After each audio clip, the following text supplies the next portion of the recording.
এই ছেলে, তুমি আবার আমাকে ফলো করছো? তোমাকে না কতবার নিষেধ করেছি আমার পিছু ঘুরবে না। এক্সকিউজ মি আপু, আপনি কি আমাকে বলছেন? তো তুমি ছাড়া আমার পেছনে ঘোরার মতো লোক আছে নাকি? একমাত্র তুমিই তো বেহায়া, নির্লজ্জ। আপু, আপনার মনে হয় কোথাও ভুল হচ্ছে। আপনি যাকে ভাবছেন আমি সে নই। এই ছেলে, একদম বোকা সাজার নাটক করবে না।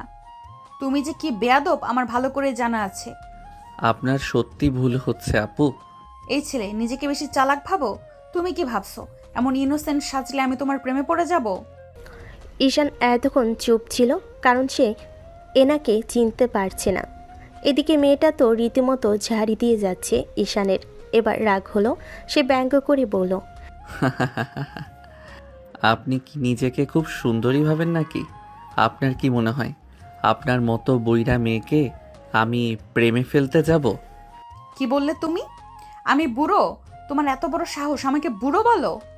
তো বুড়োকে বুড়ো বলছি, এতে অপরাধ কি হয়েছে শুনি? শুনেন, আপনার মতো সিনিয়র ঝগড়াটে মেয়ের প্রেমে পড়ার শখ নাই আমার। তোমার এত বড় সাহস আমাকে ঝগড়াটে বলছো? একে তো এতদিন লাভ ইউ বলে মাথা খেয়েছো, এখন আবার এমন ঢং করছো মনে হচ্ছে জীবনে কখনো দেখোই নি আমাকে। এইবার একদম ঠিক কথা বলেছেন আপনি। সত্যি জীবনে কখনো আপনাকে দেখিনি। তোমার মতো অসভ্য ছেলের কাছ থেকে মিথ্যে কথা ছাড়া আর কি আশা করা যায়? এই বলে তুলি রেগে চলে গেল। আর ঈশান হতভম্ব হয়ে দাঁড়িয়ে রইল। সব তার মাথার উপর দিয়ে গেল। একে তো চিনে না এনাকে, তার উপর কত মিথ্যা অপবাদ দিয়ে গেল। ইস, এত বড় অপবাদ নিয়ে ঈশান বাঁচবে কিভাবে? তুলি রেগে চলে গেল ওর বান্ধবীর কাছে। ওর বান্ধবী বলল, কি রে, তোকে দেখে মনে হচ্ছে মেজাজ খুব গরম। কি হয়েছে এই সাত সকালে?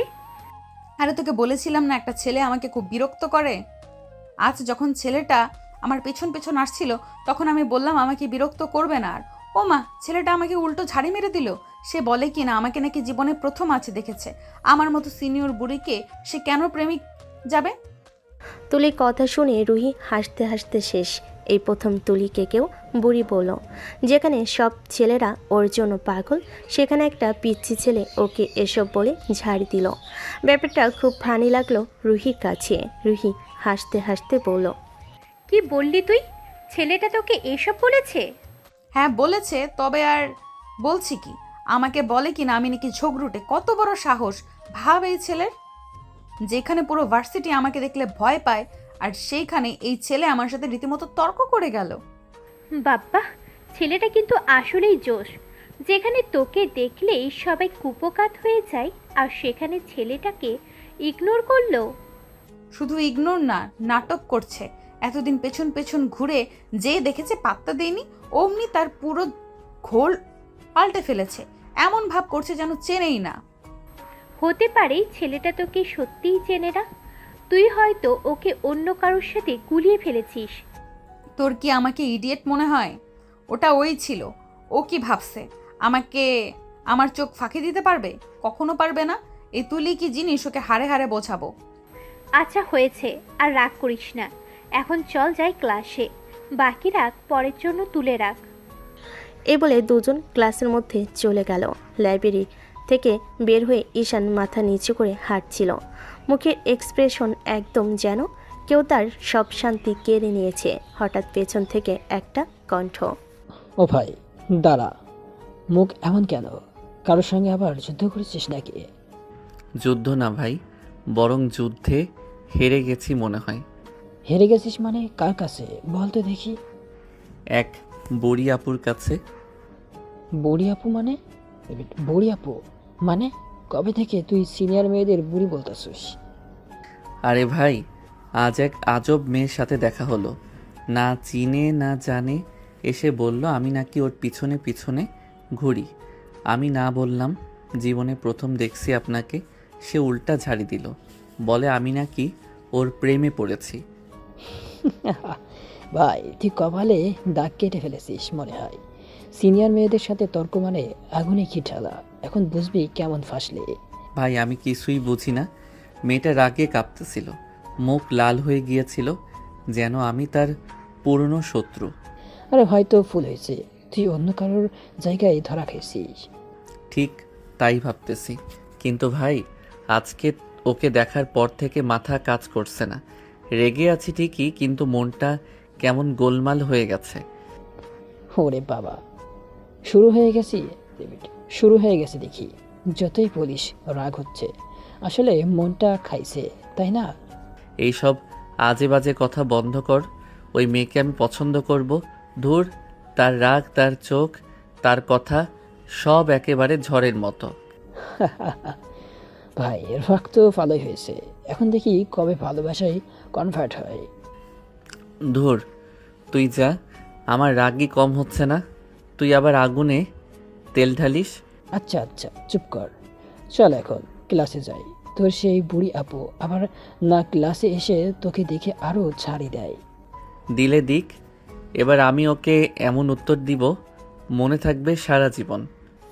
এই বলে ঈশান আর আরাফ হাসতে হাসতে ক্লাসে ঢুকে গেল, কিন্তু ঈশানের চোখে তখনও ভেসে আছে তুলির রাগী মুখটা, আর মনে কেমন অজানা এক কাঁপুনি, যেন রাগের ভেতর কোথাও কিছু নরম, কিছু অজানা টান লুকিয়ে আছে। সকাল গড়িয়ে দুপুর নামছে, পুরো ভার্সিটি তখন শান্ত। ক্লাস শেষে সবাই প্রায় চলে গেছে, শুধু তুলি আর রুহি নিচে নামবে বলে দেরি করছে।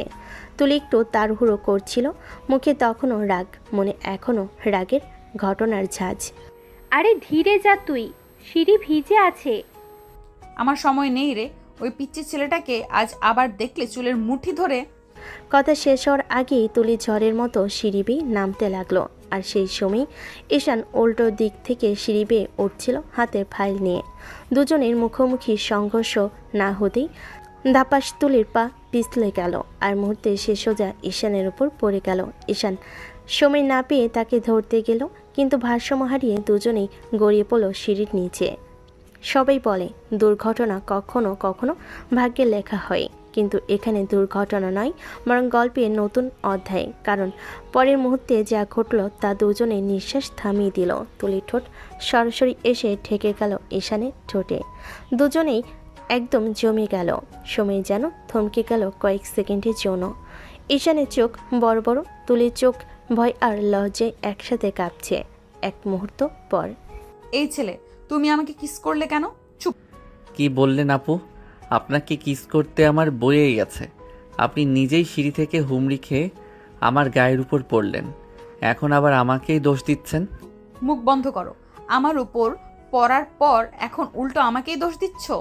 না মানে আপনি কি ভাবেন আপনি এমন কোনো বিশ্ব সুন্দরী যে আমি আপনাকে কিস করতে যাব?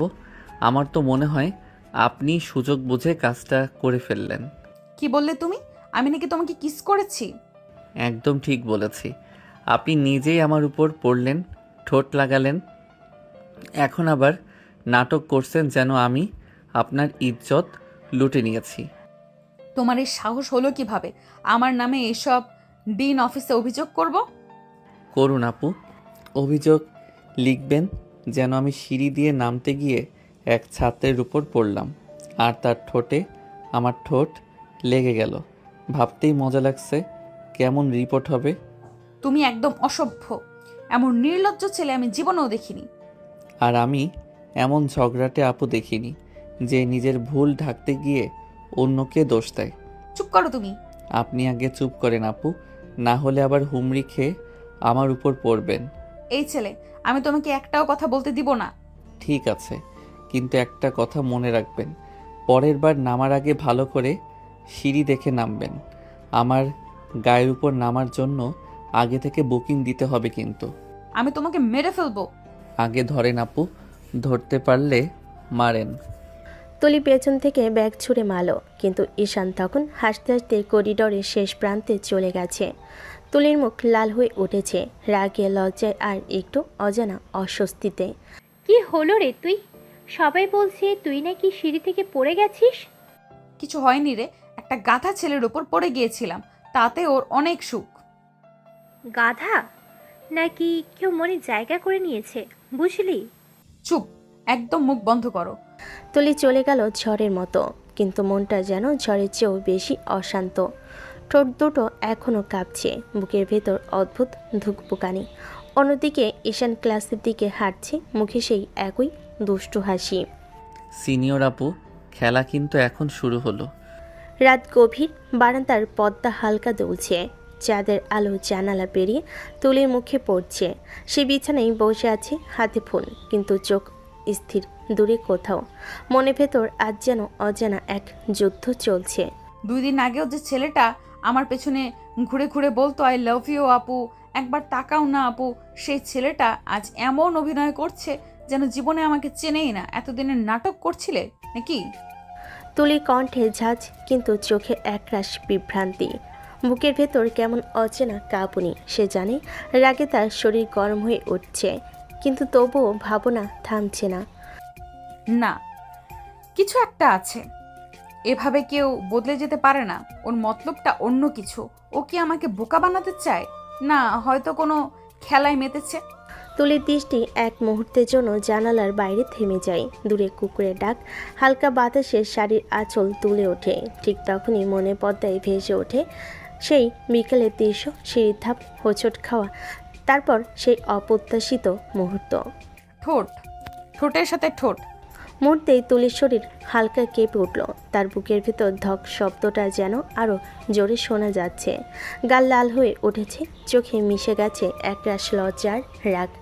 না না, এইসব ভেবে লাভ নেই। ওই ছেলেটা ইচ্ছে করেই এসব করেছে। নাটক করছে যাতে আমি দুর্বল হয়ে পড়ি। আমার সাথে লাগতে এসেছো তো, আমি তোমাকে বোঝাবোই তুলি কি জিনিস। তুলির চোখে তখন জ্বলে উঠেছে প্রতিশোধের আগুন। ঠোঁট শক্ত করে চেপে ধরল, যেন প্রতিজ্ঞা করছে আগামীকালই তার মুখের সেই হাসিটা মুছে দেবে সে। রাতটা ধীরে ধীরে নেমে এলো, কিন্তু তুলির মনে ঝড় থামল না। ঘরের আলো নিভে গেল, তবু ওর মনে চলতে থাকলো সেই একই চিন্তা। ওর চোখে ওই অবজ্ঞার দৃষ্টি আমি ভুলবো না।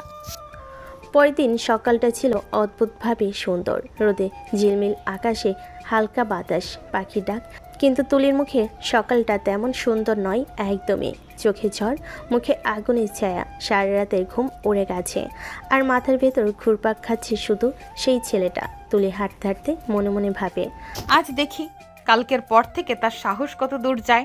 আমার সঙ্গে মজা করবে, আবার নাচেনার ভান করবে। আমি তুলি এসব সহ্য করতে পারি না। তুলি ভার্সিটি গেট পার হতেই দূরে একটা ভিড় চোখে পড়ল। কয়েকজন ছেলে হাসাহাসি করছে, কারো হাতে কফির কাপ, কেউ আবার ফোনে কিছু দেখাচ্ছে, আর মাঝখানে দাঁড়িয়ে আছে সেই পরিচিত মুখ। সে হেসে হেসে কিছু বলছে, আর রুবেল আর বাকি বন্ধুরা তাতে হাসতে হাসতে পাগল। ঈশানের চোখে তখন একরাশ প্রশান্তি, যেন জীবনের কোথাও চিন্তা নেই। হঠাৎ তুলির চোখে চোখ পড়তে সে তাকে ইগনোর করে অন্যদিকে তাকালো। তখন সেই শান্তির মধ্যে হঠাৎ তুলি প্রবেশ করলো। তাদের দিকে এগিয়ে আসছে তুলি। চোখের দৃষ্টি এমন যে দূর থেকে দেখলেও মনে হয় আগুন ছিটাচ্ছে। তোমার এত বড় সাহস হলো আমাকে ইগনোর করার?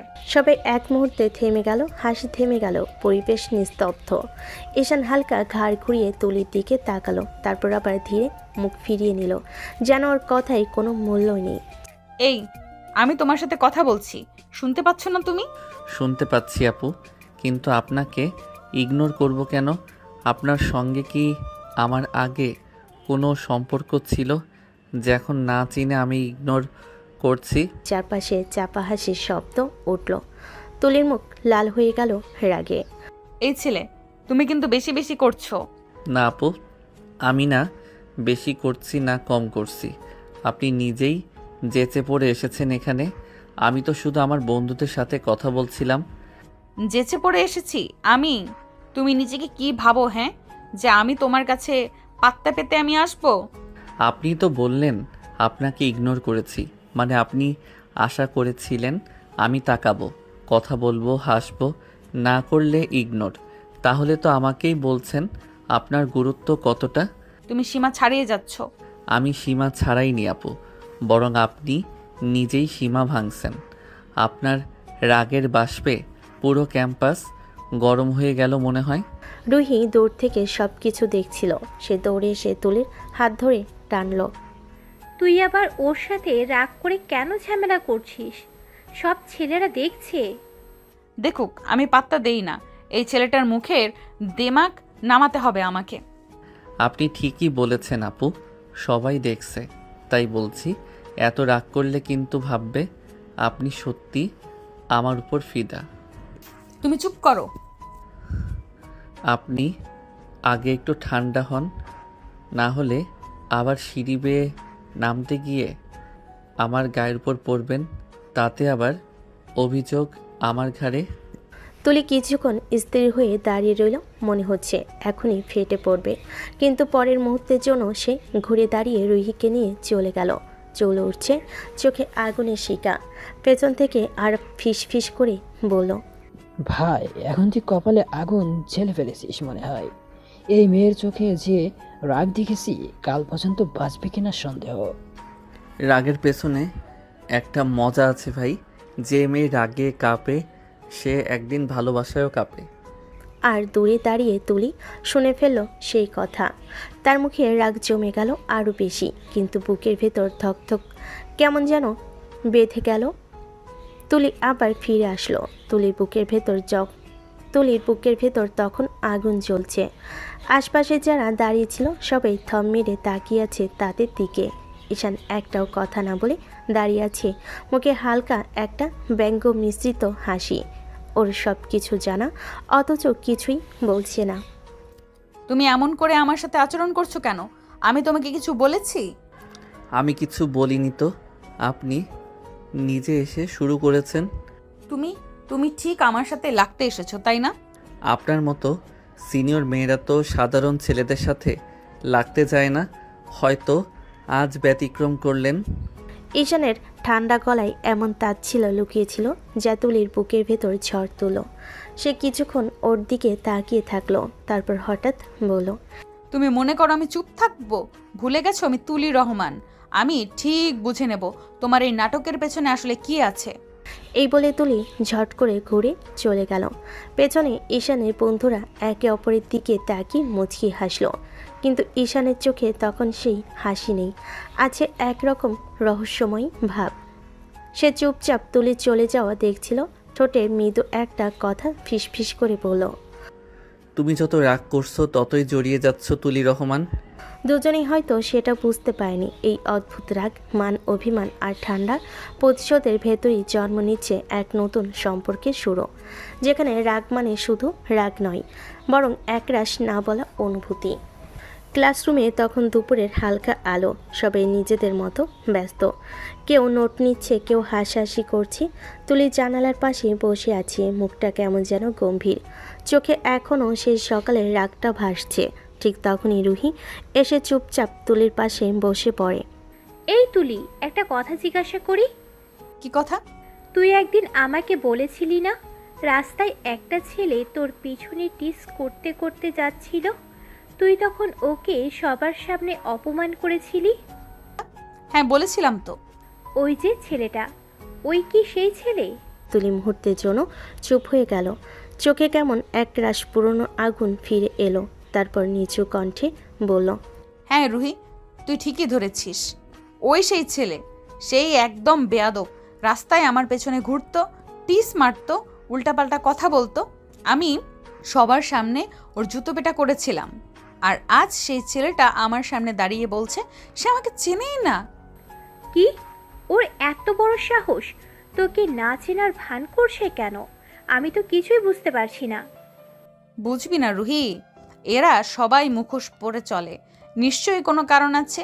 কেউ এমন করে বদলে যায় না।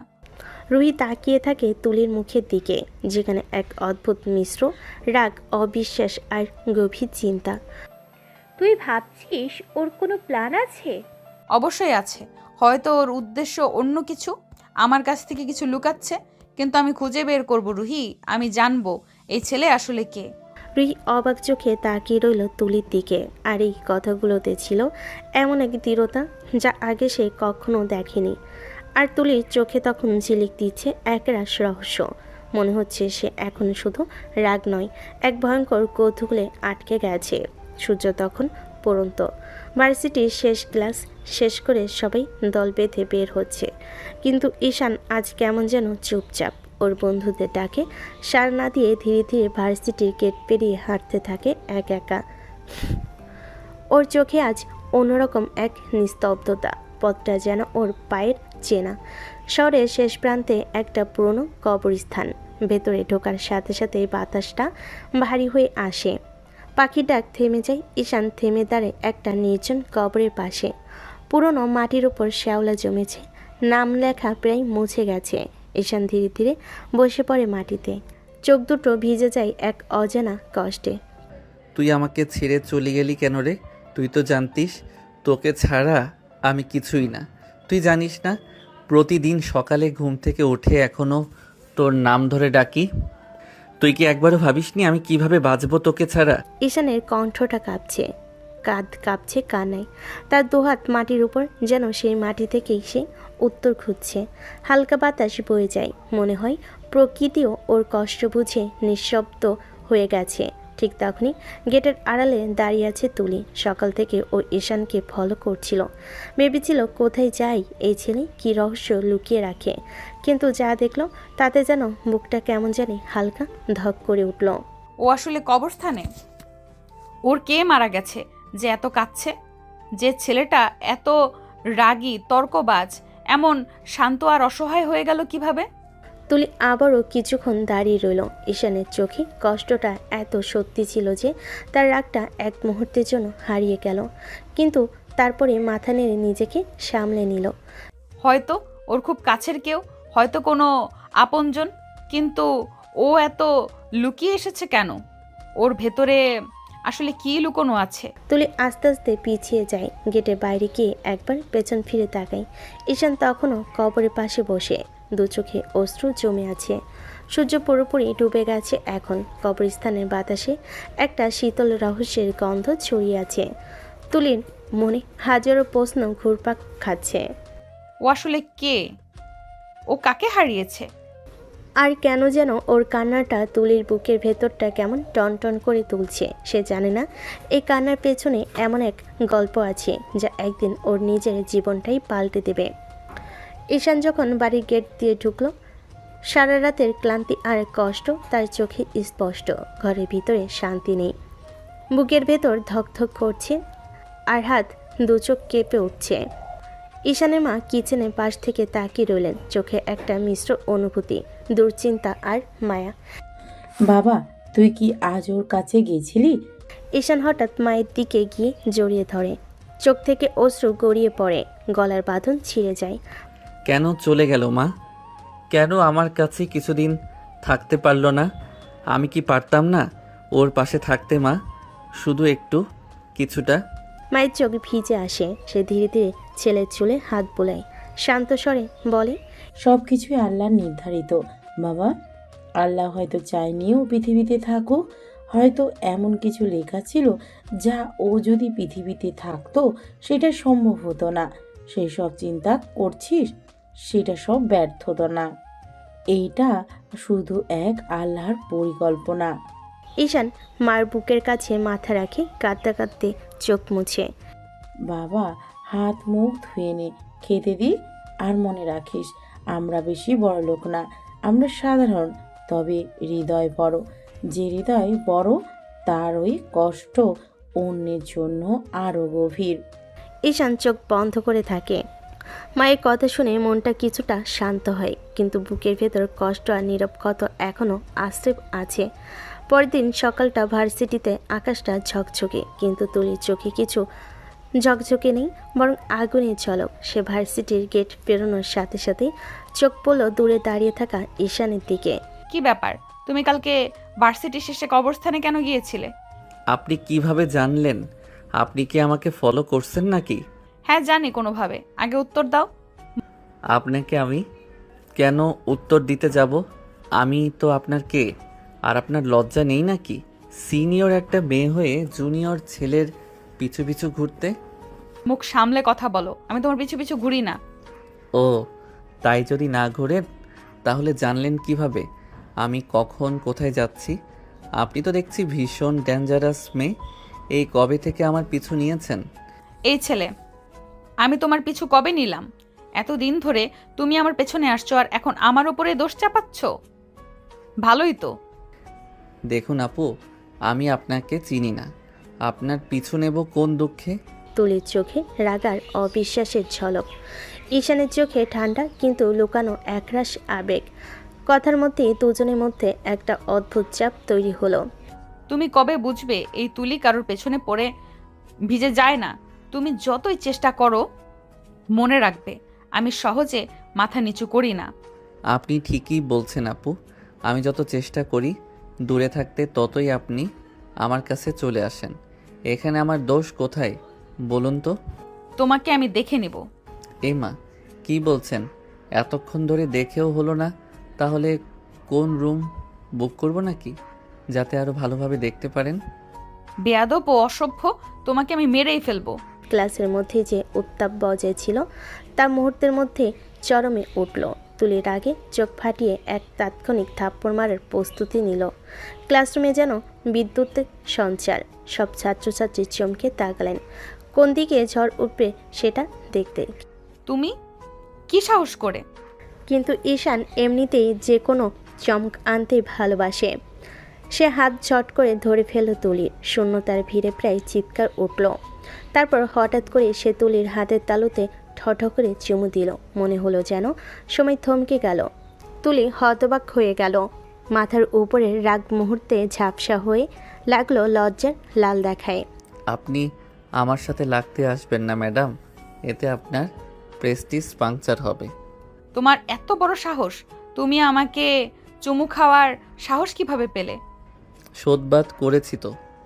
এর আগে আপনি আমার ঠোঁটে চুমু খেয়েছেন, আমি তো শুধুমাত্র হাতে খেয়েছি। আমার তো উচিত ছিল ঠোঁটের বদলে ঠোঁটেই খাওয়া। এই কথা শুনে ক্লাসে হাসি ছড়িয়ে পড়ল। কেউ খেসারত দিচ্ছে, কেউ লাজুক হেসে বলছে। তুলি রেগে বোম হয়ে গেল। তুলি রেগে কিছু বলতে যাবে, তার আগে রুহি তাকে টান দিয়ে নিয়ে গেল। চোখ বন্ধ কর শোনো, একটু শ্বাস নে, সব ঠিক হয়ে যাবে। তুলি রুহির হাত আঁকড়ে ধরে দাঁড়ালো। লজ্জার রাগের মিলনে সে কেঁপে উঠছে। আর ঈশান, সে অদ্ভুত শান্ত, কোনোভাবেই হাসি লুকাতে পারছে না। চোখে যেন একটা বিজয়ী কনফিডেন্স। আপনি রেগে গেলেন, সেটাও ভালো। রাগটা আপনার খুব মানায় আপু। আমি কি সত্যি ওর ঠোঁটেই চুমু খেয়েছি? না, এটা তো কেবল একটু দুর্ঘটনা ছিল। তুলি, আপনার রাগই আপনার সৌন্দর্য, আর আপনার লজ্জাই আপনার দুর্বলতা, যা আমি মানিয়ে নেব। সপ্তাহ শেষে ভার্সিটির হলরুমে বাতাসে একরকম উত্তেজনা। প্রিন্সিপাল মাইক হাতে দাঁড়িয়ে ঘোষণা দিচ্ছেন। সবাইকে জানানো যাচ্ছে এইবারের ট্যুর হবে সিলেটে। হ্যাঁ, ঠিকই শুনেছেন, 3 দিনের জন্য সিলেট। সবাই প্রস্তুত থাকুন। সকাল সকাল সবাই ট্যুরের জন্য বের হয়ে পড়েছে। কলেজের সামনেই হইচই লেগে গেছে। হাসাহাসি, ফটো সেশন, ব্যাগ ভর্তি নাস্তা আর গানের উচ্ছ্বাসে চারিদিক মতোয়ারা। সবাই গাড়িতে উঠে পড়েছে।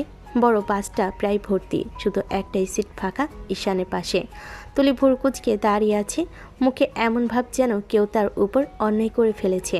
এই ছেলে, তুমি এখান থেকে ওঠো, আমি এখানে বসবো। আপনি কোন দেশের মন্ত্রী? আপনার জন্য আমি উঠব কেন? আমি তোমার সিনিয়র, বুঝলে? সিনিয়রের কথা মানা উচিত। সিনিয়র তো ভালো কথা, কিন্তু পাশে বসতে তো আর আইন নিষেধ করেনি। আপনার জন্য উঠে দাঁড়িয়ে থাকবো, এই লেভেলের ভদ্র আমি না। তুমি একদম অশিক্ষিত, একদমই ডিসেন্ট না। ঈশান কাজ ঝাঁকিয়ে জানালার বাইরে তাকিয়ে বলল। তাই নাকি? তাহলে তো আমি ঠিক জায়গায় বসেছি সিনিয়র ম্যাডাম। তুলি হুড়মুড় করে রুহির দিকে ঘুরে বলল। এই রুহি, তুই ওর পাশে এসে বস, আমি এই ছেলের পাশে বসবো না। না রে সোনা, আমি জানালার পাশে না বসলে মাথা ঘুরে যায়। তুই একটু প্লিজ ম্যানেজ কর। না, আমি পারবো না ওর পাশে বসতে। এই ছেলেটা পুরো বিরক্তিকর। দেখুন সিনিয়র, আপনার রাগে বাতাস গরম হয়ে যাচ্ছে। এখন আপনি যদি না বসেন বাসই না চলবে। সবাই হেসে উঠল। ড্রাইভারও মুচকি হেসে বলল। ম্যাডাম আপনি বসেন, না হলে ট্যুর মিস হয়ে যাবে। তুলি অনিচ্ছায় দাঁত চেপে ঈশানের পাশে গিয়ে বসলো। ব্যাগটা এমনভাবে ছুঁড়ে রাখলো মাঝখানে যেন দেওয়াল তুলে দিল। ঈশান ব্যাগটা সরিয়ে বলল। এটা তো দেয়াল না ম্যাডাম, ব্যাগ। পাশে রাখলেই চলবে। চুপ থাকো, আমি তোমার সাথে একটাও কথা বলবো না। আচ্ছা, না বলুন, কিন্তু চুপ থাকা আপনার সাথে যায় না একদম। তুলি তাকিয়ে রইল। চোখে আগুন জ্বলছে, কিন্তু মুখে কোনো কথা বেরোলো না। বাসের ভিতর গানের আওয়াজ বাড়তে লাগলো, আর তুলি গানের আগুনে ঈশানের মুখে কেবল দুষ্টু হাসি ছড়িয়ে রইল। ঠিক সেই হাসিটাই যেন এই ট্যুরের শুরুতেই নতুন ঝামেলার ইঙ্গিত দিচ্ছিল। বাসটা পাহাড়ি রাস্তায় এগোচ্ছে আর ভিতরে হইচই, হাসি, গান আর উত্তেজনা, কিন্তু ঈশান আর তুলির মধ্যে একদম আলাদা আবহ। তুলির রাগ আর ঈশানের দুষ্টু চোখের খেলা একসাথে ঘুরছে। ঈশান হঠাৎ হালকা করে চোখ বন্ধ করে বসে, যেন ঘুমিয়েছে। তারপর নড়ে চড়ে তুলির দিকে ঢলে পড়ল, ঠিক সেখানেই তুলির কাঁধে। এই ছেলে, তোমার কত সাহস! নোংরা ছেলের মতো আচরণ করছো। তুলি রেগে ঈশানের মাথা ঠেল, কিন্তু ঈশান কেবল চোখ মুড়ল হালকা, গম্ভীর ভান করে বেবি কিন্তু ঈশান কেবল চোখ মুড়ল হালকা, গম্ভীর ভান করে। তুলি চোখ বড় করে তাকালো, রাগার হতভম্ব মিশ্রিত হয়ে হাত বাড়িয়ে ঈশানকে আরও ঠেলা দিল। কিন্তু ঈশান কি করছে? সে আবার ধীরে ধীরে তুলির দিকে ঠেলে আসছে। এবার পুরো শরীর জোরে ঘুমের ভান করে চুমু খেলো তুলির ঠোঁটে। বেয়াদব ছেলে, তোমার লজ্জা নেই নাকি?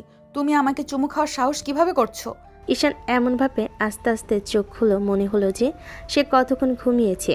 তারপর সে পিটপিট করে তুলির দিকে তাকিয়ে বলল, আমি আপনাকে কেন চুমু খেতে যাব আপু? আমি তো আমার প্রেমিকাকে চুমু খাচ্ছিলাম, আর আপনি তো ধাক্কা দিয়ে আমার ঘুমের 12টা বাজিয়ে দিলেন। স্বপ্নে আমার প্রেমিকার কত কাছে এসেছিলাম, আপনার জন্য পুরো মুডের 12টা বেজে গেল। বেয়াদব ছেলে, এতদিন আমার পেছন পেছন ঘুরোস আর এখন নতুন প্রেম জুটিয়ে ফেলেছো। আবার আমাকে প্রেমিকা মনে করে চুমু খাওয়া হচ্ছে। আমি দেখাচ্ছি মজা তোমার। কি আর মজা বোঝাবেন? মজা তো নিতেই দিলেন না। ইস, প্রেমিকাকে জড়িয়ে ধরে চুমু খাওয়া যে কত মজা, আপনি তো সেই ফিলটাই নিতে দিলেন না আমাকে। তুলি রেগে আগুন চোখে তাকিয়ে রইল ঈশানের দিকে, কিন্তু ঈশান সেদিকে পাত্তা না দিয়ে আবার সিটে হেলান দিয়ে চোখ বন্ধ করলো। বাস চলতে থাকলো আপন গতিতে। সবাই সিলেট পৌঁছে হোটেলে নামলো। গাড়ি থেকে বের হতে হতেই পাহাড়ের বাতাস, নদীর নীরবতা আর ভোরের আলো সব মিলেমিশে সবাইকে আনন্দে ভরে দিল। রুহি, আমরা এক রুমে থাকবো। আমি আর তোমার সাথে আমার কয়েকটা বান্ধবী। এই রুমটা বুক করি। তুলির রুমে হেসে খেলে ঢুকে পড়ল তার বান্ধবীরা। চেয়ার আর সোফার উপর ব্যাগ ছুঁড়ে রেখে সবে ফ্রেশ হতে শুরু করলো। এদিকে ঈশান তার কয়েকজন বন্ধুর সঙ্গে আরেক রুমে ঢুকলো। বন্ধুরা, আমরা রুমটা ঠিক করেছি। এখানে আর কিছু মনে হয় না। শান্তি আর মজা আমাদের জন্য। ঠিক আছে, তুই যেহেতু ঈশান, দুষ্টমি তো হবেই। আরেকটি রুমে 4-5 জন মিলে তাদের ছোট্ট দল, কেউ ব্যাগ রাখছে, কেউ সোফায় বসে গল্প করছে। সব রুমে হেসে খেলে আর দুষ্টামির আওয়াজ। তুলি রুমের পাশে দাঁড়িয়ে পড়ল। চলো সবাই ফ্রেশ হয়ে নাও, তারপর আমরা বের হব। এই ট্রিপটা তো মিস করা যাবে না। ঠিক বলছিস, নাস্তা খাওয়া শেষ, তারপর পুরো সিলেট আমাদের। সবে ফ্রেশ হয়ে নাস্তা করলো, চা, পাউরুটি, ছোট ছোট স্যান্ডউইচ। রুমের মধ্যে হাসি, গল্প আর হালকা খুনসুটি। তুলি আর রুহি একে অপরের দিকে চোখ পাকাচ্ছে আর বান্ধবীরা একে অপরের সঙ্গে ফটো তুলছে। ঈশানের রুমেও একইভাবে দুষ্টামির আবহ। একেবারে বন্ধুরা একে অপরকে হাসাচ্ছে, ছোট ছোট রসিকতা করছে। ঈশান চোখে কৌতুক, মনি একরাশ দুষ্টামি। সকালে সবাই হোটেল রুম থেকে বের হয়ে রাস্তায় নামলো। সিলেটের তাজা পাহাড়ি হাওয়া, দূরে নদীর নীরব স্রোত আর সবুজের সমারোহ সব মিলেমিশে ভ্রমণটাকে আনন্দে ভরে দিল। সবাই হাসি খুশিতে, গল্পে আর চিত্র তোলায় ব্যস্ত। পথের ধারে ছোট ছোট দোকান, চা বাগানের সৌন্দর্য আর সাদা মেঘের আড়ালে লুকানো পাহাড় যেন পুরোটা দিনকে এক অন্যরকম আনন্দময় মুহূর্তে রূপান্তরিত করল। মেয়েরা তুলিসহ ঝর্ণার ধারে পৌঁছে গেল। জাফলংয়ের স্বচ্ছ জল আর উঁচু চূড়ার মাঝে ঝর্ণার ঢেউ, সবাই উৎসাহে ভেসে উঠল। তুলি হালকা ড্রেস পরেছিল, পানি ছুঁলে তার ড্রেস শরীরের আকার অনুযায়ী ভিজে যায়। কিছুটা ঝর্ণার পানিতে নেমে যাও শরীরের প্রতিফলন দেখতেই ঈশান হঠাৎ রেগে উঠল। আপনার কি বুদ্ধি নেই নাকি? পানিতে এমন হালকা ড্রেস পরা যায় না, আপনি জানেন না? ঈশান দ্রুত তুলিকে টেনে পাশে আনলো, নিজের শার্ট খুলে হালকা ড্রেসের উপর পরিয়ে দিল। তুলির চোখ বড় হয়ে রাগার লজ্জে মিলেমিশে উঠল। সরি, আমার খেয়াল ছিল না। এই বিষয়ে আপনার খেয়াল রাখা উচিত ছিল আপু। ঈশান তারপর ধীরে ধীরে পিছিয়ে গেল, তার বন্ধুদের সঙ্গে মিশে গেল। আর তুলি দাঁড়িয়ে দাঁড়িয়ে মনে মনে ভাবল, ছেলেটাকে যত খারাপ ভেবেছিলাম এতটা খারাপ না। মনে হয় সে শুধু রাগ দেখিয়েছে, কিন্তু মেয়েদের সম্মান জানে। আমার জন্য, আমার নিরাপত্তার জন্য তো সে যত্ন নিয়েছে। ঝর্ণার ধারে সমস্ত মেয়ে আনন্দে ভেসে চলল, আর তুলির চোখে ঈশানের প্রতি হালকা নতুন ধরনের শ্রদ্ধা আর কৌতুক জাগল। পাহাড়, নদী আর ঝর্ণার শব্দ সব মিলেমিশে এক অন্যরকম উত্তেজনা, এক নরম মিষ্টি আবহ তৈরি করলো। সন্ধ্যা নেমে এসেছে সিলেটের পাহাড়ে। সূর্য ঢলে যাচ্ছে নদীর উজ্জ্বল জলে, আর চারপাশে সবুজে লুকোচুরি খেলছে সন্ধ্যার হালকা ছায়া। সবাই হোটেলে ফিরছে, ক্লান্তি, হাসি আর আনন্দ সব মিলেমিশে একটি নিখুঁত দিনের শেষ মুহূর্তে। তুলি ধীরে ধীরে হোটেলের কক্ষে ঢুকলো। সবাই ব্যাগ রেখে ফ্রেশ হচ্ছে, কিন্তু তুলির চোখ বারবার খুঁজছে সেই একজনকে, ঈশানকে। ও কেমন করে যেন আজ সারাক্ষণ আমার চোখ এড়াচ্ছে। আগে তো সারাক্ষণ ভালোবাসি ভালোবাসি বলে ঘুরতো, আর এখন এমন কেন করছে? এমন কেন হলো? কেন আমার দিকে তাকাচ্ছে না? তুলে হাত ভাঁজ করে রুমের জানালার পাশে দাঁড়ালো। চোখে অজানা এক অনুভূতি, মৃদুলাজ আর রহস্যময়ী উত্তেজনা। আর আমার কি হলো যে ও তাকাচ্ছে না, তারপরও আমার ভালো লাগছে না? আমি কি ওর প্রতি কিছু ফিল করছি? তুলি চোখ নামিয়ে তাকালো নিজের হাতে। হৃদয়টা অচেনা এক আবেগে ধীর গতি নিয়ে উঠছে। সে বুঝতে পারল না রাগ আর বিরক্তি আর খুনসুটি মিলেমিশে কোথায় উড়ে গেল। এখন শুধু এক অনুভূতি বাকি, যা কিছুটা অদ্ভুত, কিছুটা নতুন, কিছুটা মিষ্টি। রাত ঝরে পড়ছিল হোটেলের ছাদে। চাঁদ উঠে মৃদু আলো ছড়িয়ে দিচ্ছিল। সেই নীরবতার ভাঁজে হঠাৎ ঈশানের এক কণ্ঠস্বর ভেসে উঠল। তুলি চুপচাপ হোটেলের বারান্দা দিয়ে দেখে ফেলল ঈশান ঠিক ছাদে দাঁড়িয়ে হাসি মুখে কারোর সঙ্গে কথা বলছে। পাশে ছিল এক জুনিয়র মেয়েটা, মুখে স্নিগ্ধতা, কথা, হাসি। তুলি বুকটা মুহূর্তেই ভঙ্গুর হয়ে উঠল। রাগটা তার গুল্লের ভেতর ফুটে ওঠা আগুন যেন সামলে রাখা গেল না। সে আঁচ করে ছাদে ছুটে গেল। ওই, তুমি এখানে এমন সময় কি করে দাঁড়িয়ে আছো এক ছেলের সঙ্গে এত রাতে? তোমার লজ্জা নেই নাকি? না আপু, ক্ষমা করবেন, আমি এখানে বিরক্ত করতে চাইনি। আমি ব্যাস সরি আপু, আমি এখনই চলে যাচ্ছি। মেয়েটা কাঁপতে কাঁপতে সোজা নামতে লাগলো। তুলি তাকে তৎক্ষণাৎ এক ধাক্কা দিয়ে বিদায় করে দিল। মেয়েটা লজ্জায় পেছনে তাকায় না, ছুটে গেল। তুলির চোখ তখনই ঈশানের দিকে ফিরল। চোখে আগুন, হৃদয় কেমন করে ঢেউ খেলছে তা নিজেও ধরতে পারছে না। সে হাঁটল তীক্ষ্ণ পায়ে ঈশানের কাছে। তোমার তো সাহস কম নেই? হোটেলের ছাদে একা রাতে কোনো মেয়ের সঙ্গে কথা বলছো, লজ্জা নেই কি? এটা আমার ব্যক্তিগত ব্যাপার আপু, আপনাকে এত ভাবতে হবে না। তুলি আর শোনেনি। রাগ, লজ্জা, ভালোবাসা সব একসাথে ভেঙে পড়ল। সে হঠাৎ ঈশানের ঠোঁটের উপর ঝাঁপিয়ে পড়ল। আমড়ে কামড়ে ঈশানের ঠোঁটে কিস করতে লাগলো। এবার ঈশান কিছুটা চমকে গেল, কিন্তু তুলি থামল না। চোখে চোখ রাখি, তার রাগের ভেতর কিছু লুকিয়েছিল। দীর্ঘ 5 মিনিট পর তুলি ঈশানকে ছেড়ে দিল। তার চোখে ছিল রাগ।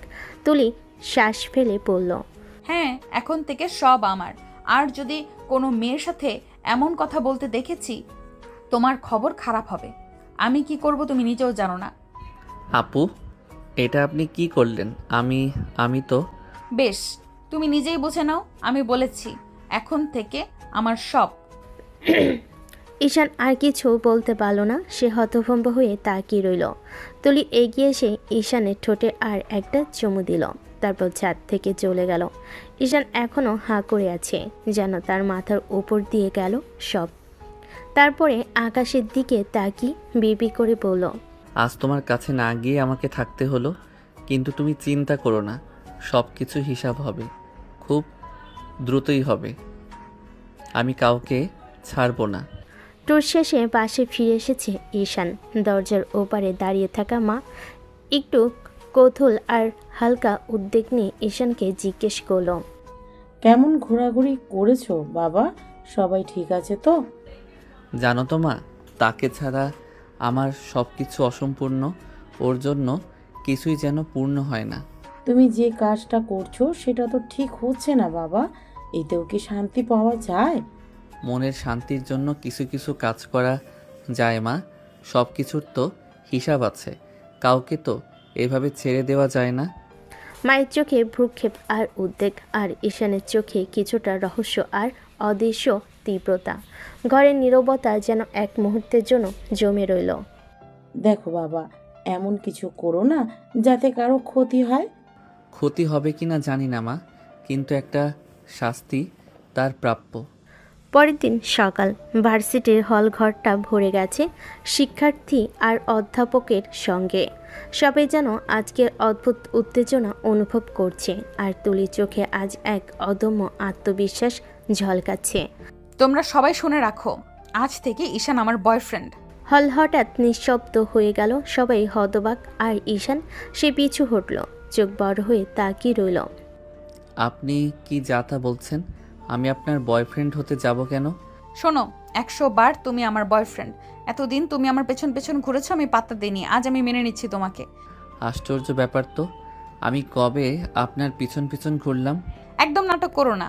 এরপর তুলি ধীরে ধীরে ঈশানের দিকে এগোলো। পুরো হল নিস্তব্ধ, সবাই তাকিয়ে আছে। তুলির চোখে আগুন আর কোমলতা, আর ঈশানের চোখে বিস্ময় আর অচেনা উত্তেজনা। হঠাৎ তুলির ঠোঁটে স্পর্শ, এক মুহূর্তে ঈশানের ঠোঁটের সঙ্গে মিলিত হলো। চুম্বনটি এক অদ্ভুত ধ্রুপদী অনুভূতি নিয়ে হাজির। পুরো হল যেন স্থির হয়ে গেল, শুধু দুজনের নিঃশ্বাস ভেসে যাচ্ছিল। দেখো, সবার সামনে আমি আমার অধিকার বিস্তার করলাম। এবার কেউ তোমার চোখে চোখ তুলে তাকাতে পারবে না। আজ থেকে আমরা রিলেশনশিপে আছি। হল ভেসে উঠল আনন্দময় কণ্ঠস্বর আর চুম্বনের রোমাঞ্চের নীরবতায়। ঈশান কিছু বলতে পারল না, শুধু চোখ রাখল। মনে হলো এখন থেকে তার জীবন পুরোপুরি অন্যভাবে শুরু হয়েছে। বিকেলের নরম আলোয় ভার্সিটির ক্যান্টিনের পাশে বসে আছে তুলি আর রুহি, দুজনের হাতে ঠান্ডা কফি, কিন্তু তুলির মুখে কফির থেকে বেশি তেজ, চোখে এখনও সেই সাহসী ঝলক যা সকালে সবাইকে চমকে দিয়েছিল। রুহি একটু হেসে বলল, কি রে, তুই তো ঈশানকে একদম পছন্দ করতি না, আজ হঠাৎ কি হলো তোর? একদম ওর প্রেমে পাগল হয়ে গেলি মনে হচ্ছে। তুলি কফির কাপটা হাতে ঘুরিয়ে হালকা হেসে বলল, জানিস রে রুহি, আমি নিজেই বুঝতে পারছি না কখন কিভাবে সবকিছু বদলে গেল। ঈশানকে যতটা এড়াতে চেয়েছিলাম, ততটাই যেন ও আমার মনে ঢুকে গেল। আজকে মনে হচ্ছে আমি ওকে সত্যিই ভালোবেসে ফেলেছি। তুই ভালোবাসিস? মানে তুই তুলি রহমান, যে কারোর মুখের উপর বলে দেয় আমি তোমাকে পছন্দ করি না? রে, কিন্তু এবার আমি থেমেছি। আর তুই তো জানিস, তুলির কিছু পছন্দ হলে সে সেটা ছিনিয়ে নিতে জানে। আমি ঈশানকে ভালোবাসি রুহি। ও চাইলেও আমার কাছ থেকে আর দূরে সরে যেতে পারবে না। ও এখন আমার, পুরোটাই আমার। তুলির চোখে তখন এক অদ্ভুত দীপ্তি, ভালোবাসা, অধিকার আর একটু পাগলামির মিশেল। রুহি হালকা হাসলো, মাথা নেড়ে বলল, তুই যেটা একবার ঠিক করিস সেটা তো কেউ পাল্টাতে পারে না। ঈশানের ভাগ্যই তোকে লেখা ছিল মনে হয়। তুলি জানালার বাইরে তাকিয়ে নিঃশব্দে বলল, না রে রুহি, ঈশান শুধু আমার ভাগ্যে না, আমার হৃদয়ে লেখা। যত দূরেই যাক না কেন, আমি ওকে টেনে নিয়ে আসবো, কারণ ও ছাড়া আমার কিছুই সম্পূর্ণ না। রুহি চুপ করে রইল, শুধু দেখল তুলির মুখে ফুটে থাকা এক ভালোবাসা আর অধিকার বোধের আগুন, যে আগুনে জ্বলে যায় অহংকার আর জন্ম নেয় এক পাগল প্রেমের গল্প। লাইব্রেরির শান্ত কোণটা আজ যেন অদ্ভুতভাবে নীরব। চুপচাপ বসে বই পড়ছে ঈশান। তার চোখ বইয়ে থাকলেও মনটা যে পুরোপুরি মনোযোগী নয় সেটা বোঝা যায় তার ছন্দহীন পাতা উল্টানোই। হঠাৎ পিছন থেকে এক পরিচিত কণ্ঠ খানিকটা খুনসুটি মেশানো অথচ তেজি ভঙ্গিতে বলে উঠল, এই শুনছো? বই পড়া বন্ধ করো, চলো আমার সাথে ঘুরতে যাব। ঈশান মুখ তুলে তাকালো, একটু অবাক। ঘুরতে মানে? কোথায় যাব আমরা? যে কোনো জায়গায়, পার্কে, নদীর ধারে বা শহরের বাইরে একটু দূরে। মনটা কেমন জানি অস্থির লাগছে। আমি আপনার সাথে ঘুরতে যেতে পারবো না আপু। কেন? আপনি আমার সিনিয়র আপু, লোক দেখাতে ভালো লাগবে না যদি কেউ দেখে। তুলি মুহূর্তেই থেমে গেল, তারপর ধীরে ধীরে ঈশানের কাছে এগিয়ে এসে নিচু গলায় বলল, তুমি আবার সেই আপু আপু শুরু করছো কেন? আমি তো স্পষ্ট করে বলেছি আমরা এখন রিলেশনে আছি। আমার নাম তুলি রহমান, তোমার গার্লফ্রেন্ড, আপু নয়। ঈশান কিছু বলার আগেই তুলি একটু ঝুঁকে ঈশানের চোখের দিকে তাকিয়ে রইল। তারপর ঈশানের ঠোঁটে ঠোঁট ডুবি কিস করতে লাগলো। চোখে তীব্রতা, রাগ আর মমতার অদ্ভুত মিশেল। ভালো করে শুনে রাখো, আর একবার আমাকে আপু বললে সত্যিই রাগ করে চলে যাব আমি। তোমার কাছে আমি বোনের মতো, না বোঝো? আমি তোমাকে ভালোবাসি, বুঝেছো? তুমি না চাইলেও আমার জীবন এখন তুমি আছো, আর এটাই সত্যি, সত্যিটা মেনে নাও।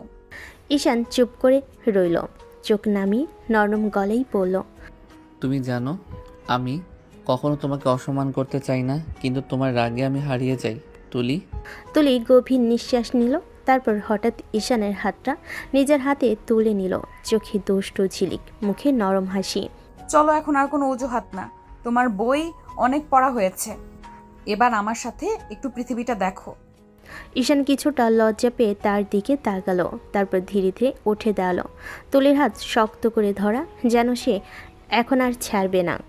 নদীর ধারে সোনালি আলো পড়েছে, হালকা হাওয়া দুলছে, গাছের পাতা আর পানি খেলে খেলে ঝলমল করছে। তুলির পায়ের চন্দে মিশছে নদীর ধারের নরম বালি। হাত ধরে হাঁটছে ঈশান, তুলির ঠোঁটের কোণে হালকা হাসি, চোখে কৌতূহল। দেখছো কি তুমি? শান একদম থেমে গেল, চোখে আলতো মুগ্ধতা। দেখছি দেখছি তোমাকে, তুমি আসলে অনেক সুন্দরী তুলি। বাবা, এতদিন তো আমাকে পাত্তাই দিতে চাইতেছিলে না, আজ হঠাৎ কিভাবে এত প্রশংসা? ঈশান নরম হেসে শুধু মাথা নাড়ল, কিছু বলল না। চোখে আড়ম্বরহীন সততা, হাতের স্পর্শে নদীর হাওয়া আরও মৃদু মনে হলো। দুজন ধীরে ধীরে হাঁটতে হাঁটতে ফুচকার দোকানের দিকে গেল। চলো একটু ফুচকা খাই। ঠিক আছে, তবে তুমি খাওয়ার সময়ে একটু সাবধানে, না হলে নাকের পানি চলে আসবে। আরে বাবা, তুমি তো আসলেই অনেক বেশি দুষ্ট। ঈশান শুধু হালকা হেসে হাত আরও শক্ত করলো। দুজন ফুচকা খাচ্ছে, হেসে খেলে গল্প করছে। নদীর ধারে হাওয়ার সঙ্গে মিশে গেছে তাদের হাসি আর চোখের নরম নীরবতা। তুলি আর ঈশান নদীর ধারের একটি হালকা কাঠের বেঞ্চে বসে গল্প করছে। হাওয়ার সঙ্গে তাদের হালকা হাসি মিশেছে। তুলির চোখে অদ্ভুত ঝিলিক, ঈশানের চোখে মুগ্ধতা। হঠাৎ দূর থেকে একজন ছেলের কণ্ঠ শোনা গেল। আরে ঈশান, তুই এখানে? দুজন চমকে তাকালো। ছেলেটা ধীরে ধীরে এগিয়ে এলো ঈশানের দিকে, তাকিয়ে রীতিমতো অবাক ভঙ্গিতে বলল, ঈশান, এই মেয়েটার সাথে তুই কি করছিস? তুলি চোখ বড় করে তাকালো, চুপচাপ বিস্ময় প্রকাশ করলো। এই ছেলে, তুমি কাকে এই মেয়েটা বলছো? তুমি জানো আমি কে? না, জানার কি আছে, আমরা সবাই তো ভালোভাবেই জানি। তুলি চমকে তাকিয়ে রইল। ঈশান কাঁধে হালকা হাত রেখে ছেলেটাকে থামালো। আরে ভাই, এটা আমার গার্লফ্রেন্ড। কি বললি? হ্যাঁ রে ভাই, এটাই আমার গার্লফ্রেন্ড। ছেলেটা হালকা চিৎকার করলো, কিছু বলার চেষ্টা করলো। তোর এটা করা একদম উচিত হয়নি ঈশান। এই বলে ছেলেটা রাগ নিয়ে চলে গেল। এই ছেলে আমাকে দেখে এমন করলো কেন? ওর কি আমার প্রতি রাগ আছে? আরে না, কি বলছো? ও কি কখনো তোমাকে দেখেছে নাকি? হয়তো আমার ফোনে কখনো তোমার ছবি দেখেছে, তাছাড়া কিছু না। রাতে নিস্তব্ধতায় তুলি তার বেডে বসে ফোন হাতে ধরেছে। ফোনে স্ক্রিনে ঈশানের নাম জ্বলছে। তুমি কি এখনো জেগে আছো? হ্যাঁ, আমি তো সব সময় তোমার জন্য জেগে থাকি। তুমি কেমন আছো? ভালো, তবে আজ কিছু কৌতূহল যেন থামছে না। ছেলেটা আমাকে দেখে এমন করলো কেন? ও, সেটা ভাবছিলাম, যদি তোমার চোখে চোখ রাখতাম তাহলে কত সুন্দর দেখতে পেতাম। তুলি লজ্জায় ফোনটি মুখের কাছে নিয়ে গেল। কি বলছো তুমি? আবার মিষ্টি কথা বলছো? মিষ্টি কথা নয় আপু, সত্যি বলছি। আমি তোমার হাসি, তোমার চোখ সব কিছু মনে রাখি। আমি চাই তোমার পাশে যেন আমরা একসাথে হেসে খেলে গল্প করি আর একে অপরকে অনুভব করি। তুমি জানো, এতদিন আমি ভাবতাম তুমি শুধু দুষ্টুমি করে আমার পেছনে ঘুরছো, কিন্তু আজ দেখছি তোমার কথায় সত্যি আমার জন্য কিছু অনুভূতি আছে। হ্যাঁ আপু, তুমি আমার জীবনের সবচেয়ে গুরুত্বপূর্ণ মানুষ। যখন তুমি হাসো আমার মন নরম হয়ে যায়। আমি চাই সব সময় তোমার জন্য থাকি, শুধু তোমার পাশে। আমি তোমার কথায় আছি ঈশান। তোমার জন্য আমার মনের ভেতরেও খোলা হয়েছে এমন কিছু যা শুধু তোমার জন্য। আমি জানি আপু, আর তাই আমি সব সময় চাই তোমার দিকে তাকাতে, তোমার হাত ধরতে, তোমার কথা শুনতে। আজ থেকে আমরা একে অপরের জন্য। মনের নীরবতায় তারা একে অপরের হৃদয়ের কথা শোনে। রাতের অন্ধকারেও তাদের ভালোবাসা আলো হয়ে ঝলমল করছে। এটাই সেই মুহূর্ত যখন দুজন বুঝল প্রেম মানে শুধু স্পর্শ নয়, মনে মনে অনুভব করা। সকালে ঈশানের মা রান্নাঘরে চা বসিয়েছিলেন। ঈশান ঘরে ঢুকতেই মা মৃদু কণ্ঠে বললেন, বাবা, আজ তো তার মৃত্যুবার্ষিকী। আমি ভুলিনি মা, ওকে কি আমি কখনো ভুলতে পারি? মা তার কাঁধে হাত রাখলেন, নিঃশব্দে সমর্থন জানালেন। মা, তুমি একটা কাজ করো, আজ কিছু আয়োজন করা হবে গরিব বাচ্চাদের জন্য। আমি নিজে গিয়ে তাদের খাইয়ে আসব। আর মাওলানা সহকারে আমি কবর জিয়ারত করতে যাব। ওর স্মৃতিতে কিছু শান্তি চাই। ঠিক আছে বাবা, আল্লাহ তোর চেষ্টার জন্য তৃপ্তি দিক। দুপুরের আলোতে ঈশান বের হয়। কবরস্থানে পৌঁছে সে ধীরে ধীরে মাটির ওপর বসে, হাত দিয়ে মাটিকে স্পর্শ করল। তুই আমাকে ছেড়ে চলে গেলে, কিন্তু আমি তোর স্মৃতি নিয়ে বাঁচছি। তুই জানিস ছাড়া তোর আমার জীবন অসম্পূর্ণ। মাওলানা পাশে দাঁড়িয়ে নামাজের দিক নির্দেশনা দেয়। ঈশান তাদের সঙ্গে কিছুক্ষণ মোনাজাত করে। চোখে অশ্রু ধরে রাখতে পারছে না। তার ভেতরের কান্না নীরব, তার হৃদয় পুরোপুরি তার জন্য খোলা। কবরস্থানের পর ঈশান বের হয়। রাস্তার ধারে অপেক্ষা করছে গরিব বাচ্চারা। তাদের হাতে ব্যাগ থেকে খাবার তুলে দিয়ে এক একে তাদের খাওয়াতে শুরু করে। খাও ছোট্ট ভাইয়া, তোমাদের মুখে হাসি থাকা খুব গুরুত্বপূর্ণ। কি রে ঈশান, কেমন চলছে? বন্ধু, আজ একটু আবেগের দিন। কিছু স্মৃতি, কিছু ভালোবাসা আর কিছু মানুষের জন্য খুশি তৈরি করতে হবে। দুজন হারানো মানুষের চিত্তে ভরা দিন, আবার অন্যদের জন্য ভালোবাসা ছড়ানো। এটাই ঈশানের শক্তি, ঈশানের পথ। আজও হারানো মানুষটি চাই সে বাঁচে ভালোবাসা দিয়ে। ভার্সিটির সকালটা আজ একটু অন্যরকম। সূর্যের আলোয় ক্যাম্পাসটা ঝলমল করছে, আর তার মাঝখানে তুলি আর ঈশান হাঁটছে পাশাপাশি। তুলির হাতে ঈশানের হাত, দুজনেই হাসছে নিঃশব্দে, যেন চারপাশে দুনিয়া থেমে আছে তাদের জন্যই। শোনো, আমি ভাবছি একটা নাম রাখা যায়, দুষ্টু প্রেমের জুটি। ওটা নাম নাকি শাস্তি? শাস্তি না, বাস্তব। তুমি তো দুষ্টু, আমি রাগী, পারফেক্ট জুটি, তাই না? রাগী ঠিকই, কিন্তু যখন হাসো তখন পৃথিবীর সব রোদ তোমার মুখে জমে যায়। এইসব মিষ্টি কথা শুনে আমি কিন্তু সিরিয়াসলি আরও প্রেমে পড়ে যাচ্ছি, জানো? আমার তো মনে হয় আমি অনেক আগেই পড়ে গেছি, শুধু তুমি বুঝোনি তখন। দুজনেই হাঁটতে হাঁটতে নদীর ধারে গেল। হালকা বাতাস তুলির চুল উড়িয়ে দিচ্ছে। ঈশান সেই চুল ঠিক করে দিল ধীরে। তুলির বুক ধকধক করে উঠল। তার মনে হচ্ছিল ঈশানের ছোঁয়াতেই যেন শান্তি, নিরাপত্তা, ভালোবাসা সব কিছু একসাথে লুকানো। ভার্সিটিতে সবাই এখন জানে তুলি আর ঈশান মানে প্রেমের আলাদা সংজ্ঞা। ক্যান্টিনে ওরা পাশাপাশি বসে চা খায়। লাইব্রেরিতে বই পড়ার অজুহাতে একে অপরের চোখে হারিয়ে যায়। বন্ধুরা ঠাট্টা করে বলে, দেখছিস তুলি আপু এখন কেমন নরম মাখন হয়ে গেছে। আর ঈশানও এখন ক্লাসে মনোযোগ না দিয়ে শুধু ওর দিকেই তাকিয়ে থাকে। আমাদের ভালোবাসা নিয়ে কেউ কিছু বলবে না, এটা শুধু আমাদের, ঠিক আছে? তুমি আমার পাশে থাকলেই আমি পুরো পৃথিবী ভুলে যেতে পারি তুলি। আর আমি তোমার থেকে 1 ঘন্টা দূরে থাকলেই মনে হয় নিঃশ্বাস বন্ধ হয়ে যাচ্ছে। তাদের চোখে চোখ, নিঃশব্দে কথা বলে যায় হাজারো অনুভূতি। এটাই হয়তো ভালোবাসা, যেখানে কথা কম কিন্তু হৃদয়ের শব্দ সবচেয়ে জোরে শোনা যায়। বিকেলের হালকা আলো জানালা দিয়ে পড়ছে। ভার্সিটির ক্যান্টিনে আজ ভিড় কম। তুলি আর ঈশান এক কোণে বসে চা খাচ্ছে। তুলির চোখে আজ কৌতূহল। ওর মনে হয় এই ছেলেটাকে সে অনেক দেখেছে, জেনেছে, ছুঁয়েছে, তবু যেন একটা অংশ এখনও লুকানো। তুলি আস্তে করে বলল, একটা কথা বলো ঈশান, তুমি কখনো তোমার পরিবার নিয়ে কিছু বলো না কেন? ঈশান চুপ করে রইল কিছুক্ষণ। চায়ের কাপে ধোঁয়া উঠছে, আর সেই ধোঁয়ার ভেতর যেন হারিয়ে গেল তার মুখের হাসিটাও। কি আর বলবো তুলি, আমরা খুব সাধারণ মানুষ। সাধারণ মানুষ বলেই কি বলার কিছু থাকে না? বলো না, কে আছে তোমার পরিবারে? ঈশান একটু থেমে গভীর নিঃশ্বাস নিল, তারপর আস্তে বলল, শুধু মা। শুধু মা? আর কেউ নেই তোমার? বাবা ছোটবেলাতেই মারা গেছে, আর এক ভাই ছিল, সেও 1 বছর আগে মারা গেছে। তুলি হঠাৎ স্তব্ধ হয়ে গেল। চায়ের কাপে হাত রেখে তাকিয়ে রইল ঈশানের মুখের দিকে। কিভাবে মারা গেল ও? ঈশান কিছুক্ষণ চুপ করে রইল। তার চোখে এখন এক দৃষ্টি যা তুলি আগে কখনো দেখনি। দুঃখের, কিন্তু সেই দুঃখের আড়ালে লুকানো একটা ভয়ঙ্কর গোপন কিছু। আচ্ছা, বাদ দাও সেসব কথা। পুরনো কিছু স্মৃতি আছে যা মনে করলেই বুকটা ভার হয়ে যায়। তোমার পরিবারে কে কে আছেন? তুলি থেমে গেল কিছুক্ষণ, তারপর আস্তে বলল, আমাদের 3 জন, মা, আমি আর ছোট ভাই রুহান।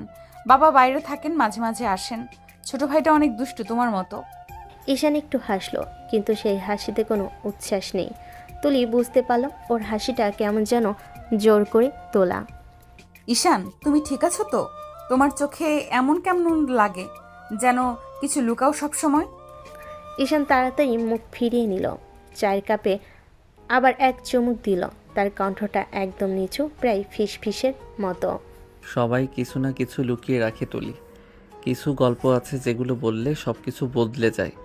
আমি চাই না বদলাতে। তুলি চুপ করে তাকিয়ে রইল ওর দিকে। ওর চোখে মায়া, ভরসা, ভালোবাসা সব একসাথে জমে আছে। তুমি না বললেও হবে ঈশান, কিন্তু মনে রেখো আমি আছি তোমার পাশে। যে কষ্ট বলার মতো না, সেই কষ্ট আমি শুনতে পারবো। ঈশান একটু হেসে তাকালো ওর দিকে, তবে সেই হাসির পেছনে লুকিয়েছিল ভয়, রাগ আর একটা গভীর রহস্য। তুমি আমার জীবনে অনেক কিছু বদলে দিচ্ছ তুলি। শুধু ভয় পাই আর কিছু যেন না বদলায়। মানে? কিছু না, বাজে কথা বললাম। চলো একটু হাঁটি নদীর ধারে। তুমি না থাকলে মাথাটা কেমন গরম হয়ে যায়। কিছু না বলে উঠে দাঁড়ালো। তার চোখে এখনো প্রশ্ন, কিন্তু সে বুঝলো ঈশানের ভেতরে কিছু আছে যা হয়তো ওর ভালোবাসাকেও পরীক্ষায় ফেলবে একদিন। রাত প্রায় 10:30। বাইরে হালকা বৃষ্টি পড়ছে, জানালার কাছে টুপটুপ শব্দ। তুলি নিজের ঘরে বসে বই পড়ার ভান করছে, কিন্তু চোখটা বইয়ের পাতায় নেই। মনটা কোথাও অনেক দূরে, হয়তো সেই নদীর পাড়ে, হয়তো ঈশানের মিষ্টি কথার ভেতরে। মনে পড়ছে ঈশানের সেই মৃদু হাসি, তার চোখের ভেতরে লুকানো কোমলতা, আর সেইভাবে বলা, তুমি না থাকলে মাথা গরম হয়ে যায়। তুলি নিজের অজান্তে মুচকি হেসে ফেল। গাল লাল হয়ে উঠছে, চোখে এক অজানা ঝিলিক। নিজের হাত দিয়ে ঠোঁট ঢেকে ফেল, যেন হাসিটা কেউ না দেখে ফেলে।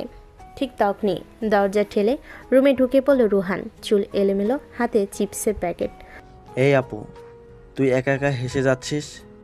আমার তো মনে হচ্ছে তুই পাগল হয়ে গেছিস। কি? কোথায় হাসছি আমি? তুই ভুল দেখেছিস। আরে আমি ভুল দেখছি? আমাকে কি তুই কানা মনে করিস?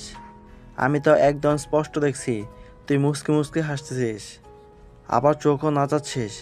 বল দেখি, কিসের এত চিন্তা করছিস? চুপ বেয়াদব, এইটুকু মানুষ হয়েও এত কথা। তোর এখন ঘুমানোর সময়, যা গিয়ে ঘুমা। মানছি ছোট, কিন্তু বুদ্ধি তোর চেয়ে অনেক বেশি। আমি তো জানি মানুষ যখন নিজের সাথে হাসে, নিজের মনের কথা বলে, তখন সে প্রেমে পড়ে যায়। তাহলে কি তুই প্রেমে পড়ছিস আপু? তুলির আগে বালিশটা ছুঁড়ে মারল রুহানের দিকে।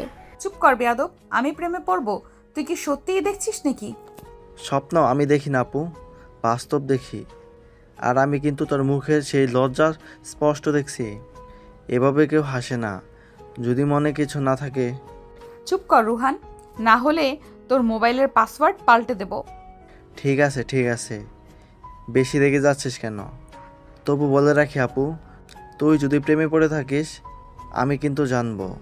আমি ছোট বটে, কিন্তু চালাকি আমার ডিএনএতেই আছে। এই বলে রুহান হেসে দৌড়ে বেরিয়ে গেল রুম থেকে। তুলি কিছুক্ষণ দাঁড়িয়ে রইল দরজার দিকে তাকিয়ে, তারপর আস্তে করে নিজের ঠোঁটে হাত রাখলো। আবারও সেই মুচকি হাসিটা ফিরল মুখে। প্রেমে তো পড়েছি সত্যি ঈশান, কে না দেখলে এমন লাগে কেন? জানালার বাইরে বৃষ্টি থেমে গেছে, আকাশে পূর্ণ চাঁদ, আর তুলির মুখে নিঃশব্দে জ্বলে উঠল এক রোমান্টিক আলো। রাত তখন প্রায় 12টা ছুঁই ছুঁই। বাইরে হালকা ঠান্ডা হাওয়া বইছে। জানালার পাশে বসে তুলি ফোনটা হাতে নিয়ে তাকিয়ে আছে স্ক্রিনের দিকে। ঠিক তখনই মেসেজ ভেসে এলো তুলির ঠোঁট। কি করো জান? বসে আছি, তোমার কথাই ভাবছিলাম। আমার কথাই ভাবছিলে? এত রাতে ঘুমাওনি কেন? ঘুম আসে না, শুধু তোমার কথাই মাথায় ঘুরছে বারবার। আমারও তাই জান, তোমার ছাড়া যেন কিছুই ভালো লাগে না। তুলি ঠোঁটে হাসি ফুটে উঠল, তারপর আস্তে বলল, তুমি একবারও ভাবো না আমি তোমাকে কত মিস করি? ভাবি যান, কিন্তু মন চায় সামনে বসে তোমার চোখের দিকে তাকিয়ে বলি আমি তোমায় খুব ভালোবাসি। তুলি ফোনটা বুকের কাছে চেপে ধরল, তার চোখের কোণে হালকা জল জমল, ভালোবাসার পরশে ভেজা হাসি। তুমি জানো আমি ভাবতাম ভালোবাসা এত কোমল হয় না, কিন্তু তোমার সাথে থাকলে মনে হয় পৃথিবীটাই মিষ্টি হয়ে গেছে। আমারও তাই জান, তোমার হাসিটা দেখলেই মন শান্ত হয়ে যায়। কেমন যেন মনে হয় যত কষ্ট আছে সব তোমার এক চাহনিতেই হারিয়ে যাবে। তারা দীর্ঘক্ষণ কথা বলল হেসে, অভিমান করে, আবার মিষ্টি মিষ্টি জান বলে ডেকে। রাত অনেকটা গড়ালো। ঈশান বলল, জান, আকাশে চাঁদটা দেখেছো? আজ যেন আমাদের মতোই হাসছে।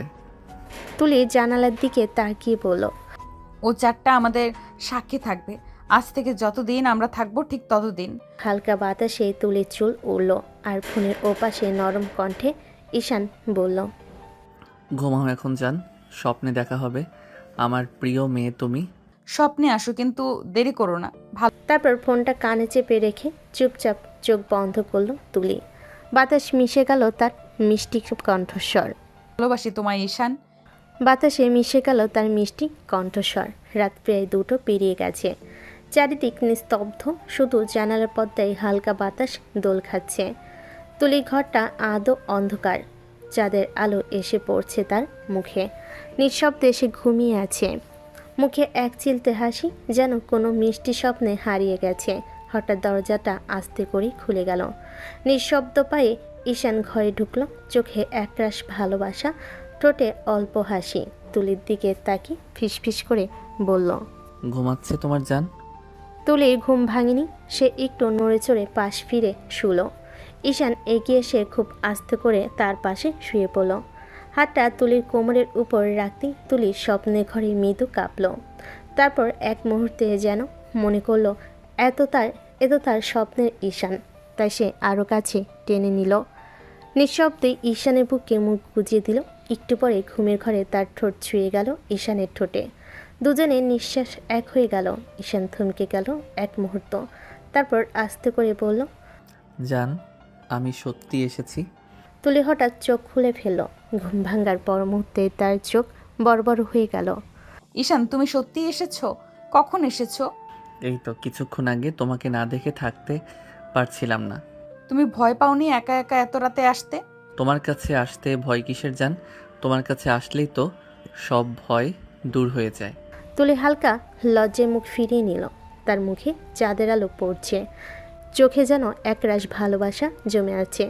ঈশান তার কাছে এসে তার কানের কাছে ফিসফিস করে বলল, জানো, আমি ভাবছিলাম তুমি হয়তো রাগ করবে, কিন্তু তুমি তো স্বপ্নের মতো আমার বুকেই ঘুমিয়ে পড়লে। আমি তো ভেবেছিলাম তুমি স্বপ্নে এসেছো, কিন্তু এখন মনে হচ্ছে আমার স্বপ্নই বাস্তব হয়ে গেছে। ঈশান তার কপালে চুমু খেয়ে বলল, তুমি থাকলে পৃথিবীটাই অন্যরকম লাগে তুলি। তুলির মুখে একরাশ লজ্জা, তবুও তার চোখের চাহনি বলছিল সে এই মুহূর্তের ভেতর হারিয়ে যেতে চায়। ঈশান আস্তে আস্তে তুলির কাছে গিয়ে ওর কানে কাছে মুখ নিয়ে বলবে, তোমাকে খুব হট লাগছে জান। কি বলছো এসব ঈশান? জান, সত্যি বলছি। গেঞ্জি প্লাজোতে তোমাকে সুন্দর লাগছে। মনে হচ্ছে তোমাকে অনেক আদর করি। কি বলছো ঈশান এইসব? আমাদের তো বিয়ে হয়নি, আর বিয়ে ছাড়া এইসব অবৈধ। ঈশান আস্তে আস্তে তুলির কাছে গিয়ে ওর কানে কাছে মুখ নিয়ে বলবে। ঈশান আর তুলি কোনো কথা শুনে না, তুলির ঠোঁটে ঠোঁট ডুবিয়ে দিল। চমকে উঠে বিছানায় পড়ে গেল ঈশান, পড়ল তুলির গায়ের উপর। দুজনের শরীর হালকা কেঁপে উঠল। ঈশান পাগলের মতো কিস করে যাচ্ছে তুলিকে। তুলি ঈশানকে থামানোর চেষ্টা করছে, কিন্তু কিছুতেই পারছে না। ঈশান এক এক করে তুলি সারা শরীরে চুমু দিতে লাগলো। তুলি কাঁপা কাঁপা কণ্ঠে বলল, ঈশান প্লিজ থামো, এসব ঠিক না। আমি তোমাকে ভালোবাসি জান, আর ভালোবাসার কাছে সবই ঠিক। এই বলে ঈশান তুলির ঠোঁট আবারও আঁকড়ে ধরল। তুলি চেয়েও কিছু করতে পারল না। ঈশান আস্তে আস্তে ডুবে যেতে থাকলো তুলির ভালোবাসায়। রাত অনেক গভীর। ঈশান তুলিকে বুকে জড়িয়ে রেখেছে। তুলি বলল, এটা তুমি কিভাবে করলে ঈশান? লোকে জানলে কি বলবে? কেউ কিছু জানবে না জান, আমরা তো একে অপরকে ভালোবাসি। একজন আরেকজনকে বিয়ে করব, তাহলে এত ভয় পাচ্ছ কেন তুমি? জানি না ঈশান, কিন্তু ভয় লাগছে আমার। ঈশান তুলিকে একটু শক্ত করে জড়িয়ে ধরল, তারপর ঠোঁটে জোরে করে একটা চুমু খেয়ে বলল, ভয় পেও না, আমি আছি তো। তোমাকে সকল বিপদ থেকে আগে রাখবো আমি। আমি জানি জান, তুমি আমাকে আগলে রাখবে। এই জন্যই তো আমি তোমাকে এত ভালোবাসি। ঈশান তুলিকে আবার জড়িয়ে ধরল। আস্তে আস্তে তুলি ঠোঁটে আবার ঠোঁট ডুবিয়ে দিল, তারপর আবার ভালোবাসার রাজ্যে হারিয়ে গেল। কয়েক সপ্তাহ হলো তুলি যেন আগের মতো হাসে না, চোখের নিচে হালকা কালচে দাগ, সারাক্ষণ চিন্তিত মুখ, ফোনটা হাতে নিয়ে বারবার স্ক্রিনের দিকে তাকায়। ঈশানের নামটা দেখা যায় না কোথাও। একসময় যে ছেলেটা দিনের শুরু থেকে রাত পর্যন্ত একটানা তুলির সঙ্গে কথা বলতো, এখন সেই ছেলেটাই অজানা অজুহাতে দূরে সরে যাচ্ছে। তুলির বুকের ভেতরটা কেমন যেন হাহাকার করে ওঠে প্রতিদিন। কেন এমন করছে ঈশান? আমি কি কিছু ভুল করেছি? এই প্রশ্নগুলো যেন মাথার ভেতর ঝড় তোলে বারবার। সেদিন বিকেলে ভার্সিটির ক্যাম্পাসে হালকা বাতাসে বইছিল, সবাই গ্রুপে বসে গল্প করছিল। তুলি একটু দূরে বেঞ্চে বসে ফোনে তাকিয়েছিল, কিন্তু মনটা অন্য কোথাও। হঠাৎ দূর থেকে ঈশানকে দেখতে পেল। ওর মুখে একদম সে হাসিটা নেই যা তুলি ভালোবাসে। তুলি উঠে দাঁড়ালো, ধীরে ধীরে এগিয়ে গেল ওর দিকে। ঈশান, ওহ তুলি, কেমন আছো? তুমি তো আজকাল দেখা দাও না, ফোন ধরো না, এমনকি মেসেজের রিপ্লাই দিতেও দেরি করো। কি হয়েছে বলো তো? আমাকে ইগনোর করছো কেন? ঈশান একটা ছোট্ট নিঃশ্বাস ফেল, কপালের চুলে হাত চালিয়ে বলল, তুমি ভুল বুঝছো রে, আমি একটু ব্যস্ত আছি এই কদিন, কিছু প্রজেক্ট, কিছু কাজ। না ঈশান, আমি ভুল বুঝছি না। আমি তোমার চোখে সেই আগের আলোটা পাই না, তোমার কথায় আগের উষ্ণতা নেই। তুমি আগের মতো আমার সঙ্গে সময় কাটাও না, হাসো না, কথা বলো না। তুমি বদলে গেছো। ঈশান একটু চুপ করে রইল, তারপর ঠান্ডা গলায় বলল, সব সময় তো একরকম থাকা যায় না তুলি, কিছু সময় নিজের মতো থাকতে হয়। তুলির বুকটা হঠাৎ ভারী হয়ে গেল, চোখে পানি চলে এলো। নিজের মতো থাকলে আমায় ভুলে যেও না ঈশান। আমি কিন্তু তোমার মতো না, আমি পারি না তোমাকে ছাড়া থাকতে। ঈশান তাকিয়ে রইল তার দিকে, কিন্তু কোনো উত্তর দিল না, শুধু বলল, আমি পরে কথা বলবো, একটু কাজ আছে। তুলি কিছু বলতে চেয়েও থেমে গেল, চোখের কোণ বেয়ে নেমে এলো অশ্রু। সেই রাতে তুলি ফোনের স্ক্রিনে তাকিয়েছিল অনেকক্ষণ। অনলাইন দেখলো, ঈশানের রিপ্লাই নেই। সে লিখল, ঈশান, তুমি কি সত্যিই আমার থেকে দূরে চলে যাচ্ছ? একটু পরেই দেখলো সিন, কিন্তু কোনো রিপ্লাই নেই। তুলির চোখ ভিজে গেল, সে ফোনটা বুকে চেপে চুপচাপ ফিসফিস করে বলল, তুমি জানো না ঈশান, তোমার একটুখানি সময় না পেলে আমি কেমন শূন্য হয়ে যাই। তারপর সে বারান্দায় গিয়ে দাঁড়ালো, চাঁদের আলোয় ভিজে থাকা আকাশের দিকে তাকিয়ে বলল, তুমি যদি সত্যি ব্যস্ত থাকো, অন্তত একবার বলো তুমি এখনো আমাকে আগের মতো ভালোবাসো। আমি শুধু সেটাই শুনতে চাই। বাতাস কেমন হালকা শব্দ তুলল, যেন সান্ত্বনা দিতে চাই, কিন্তু তুলির বুকের ভেতরটা তখন নিঃশেষ হয়ে যাচ্ছে ধীরে ধীরে। পরদিন সকালে ঈশান ভার্সিটিতে আসলো, তুলির দিকে তাকানি। তুলি শুধু তাকিয়েছিল দূর থেকে, একটা মানুষকে ধীরে ধীরে দূরে চলে যেতে দেখা। তার চেয়ে কষ্টে কিছু হয় না হয়তো। বেশ কিছুদিন ধরে তুলির শরীরটা কেমন যেন দুর্বল লাগছিল, মাথা ঘুরে যাওয়া, বমি বমি ভাব, খাবার মুখে না রোচা। প্রথমে ভেবেছিল হয়তো ঘুম ঠিকমতো না হওয়ার জন্য, কিন্তু আজ সকালে আয়নার সামনে দাঁড়িয়ে নিজের মুখটা দেখে ওর বুকটা ধক করে উঠল। মুখ ফ্যাকাশে, চোখের নিচে কালছে ছাপ, কেমন যেন বদলে গেছে নিজেকে মনে হলো। সেদিনই চুপি চুপি একা গেল কাছের ক্লিনিকে। টেস্ট রিপোর্ট হাতে পেয়ে তার শরীরটা কেঁপে উঠল। রিপোর্টের পাতায় লেখা প্রেগনেন্সি পজিটিভ। তুলি মনে হলো চারিদিকে বাতাস হঠাৎ ভারী হয়ে গেছে, চোখের সামনে অন্ধকার নেমে এলো। ওর হাত কাঁপতে লাগলো, বুকের ভেতরটা ঝড়ের মতো ধকধক করছিল। না না, এটা সত্যি না, এটা হতে পারে না। চোখে পানি আর আটকাতে পারল না তুলি। মুহূর্তেই ওর মনে পড়ল ঈশানের মুখটা, যে ছেলেটার জন্য এতটা বিশ্বাস, এতটা ভালোবাসা। সে এখন কোথায়? ওর কণ্ঠ কাঁপতে কাঁপতে ফোনটা কানে তুলল। ঈশান, বলো জান। আমার তোমার সঙ্গে খুব দরকারি কথা আছে, প্লিজ এখনই দেখা করো। কেন, কি হয়েছে? প্লিজ জিজ্ঞাসা করো না, শুধু দোয়া করো, নদীর পাড়ে আসো। ওপাশে কিছুক্ষণের নীরবতা, তারপর ঈশানের কণ্ঠ ঠান্ডা সুরে ভেসে এলো। আচ্ছা ঠিক আছে, আসছি। বিকেলের হালকা রোদে নদীর পানি চিকচিক করছিল। তুলি একা দাঁড়িয়ে দুহাত অন্যার কোণা শক্ত করে চেপে রেখেছে। দূর থেকে ঈশানকে আসতে দেখে তার চোখ ভিজে উঠল। ও কিছু না ভেবে দৌড় গিয়ে ঈশানকে জড়িয়ে ধরল। কাঁপা কণ্ঠে বলল, কি হয়েছে, কাঁদছো কেন? তুলি থরথর হাতে রিপোর্টটা এগিয়ে দিল। ঈশান, আমি প্রেগনেন্ট ঈশান। কিছুক্ষণের জন্য চারপাশে যেন নিস্তব্ধতা নেমে এলো। ঈশানের মুখে ধীরে ধীরে একরকম বাঁকা হাসি ফুটে উঠল। তুলি অবাক হয়ে তার মুখের দিকে তাকিয়ে রইল। তুমি হাসছো কেন ঈশান? আমি এমন একটা খবর দিলাম আর তুমি... তাহলে আমি কি করব এখন? মানে তুমি কি করবে? মানে তুমি আমাকে এখন বিয়ে করবে, তাই না? না হলে আমি সমাজে মুখ দেখাবো কিভাবে? আমি তো চাই তুমি সমাজে মুখ দেখাতে না পারো। কি বলছো তুমি ঈশান? এটা কেমন কথা? ঠিকই বলছি তুলি। তুমি ভেবেছিলে আমি তোমার প্রেমে পাগল। না তুলি, আমি শুধু একটা প্রতিশোধ নিচ্ছিলাম।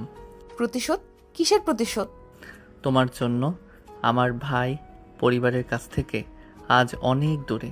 তোমার জন্য আমার ভাই সুইসাইড করেছে, তাই আমি তোমার থেকে প্রতিশোধ নিয়েছি। না, এটা মিথ্যে। তুমি এমন হতে পারো না ঈশান।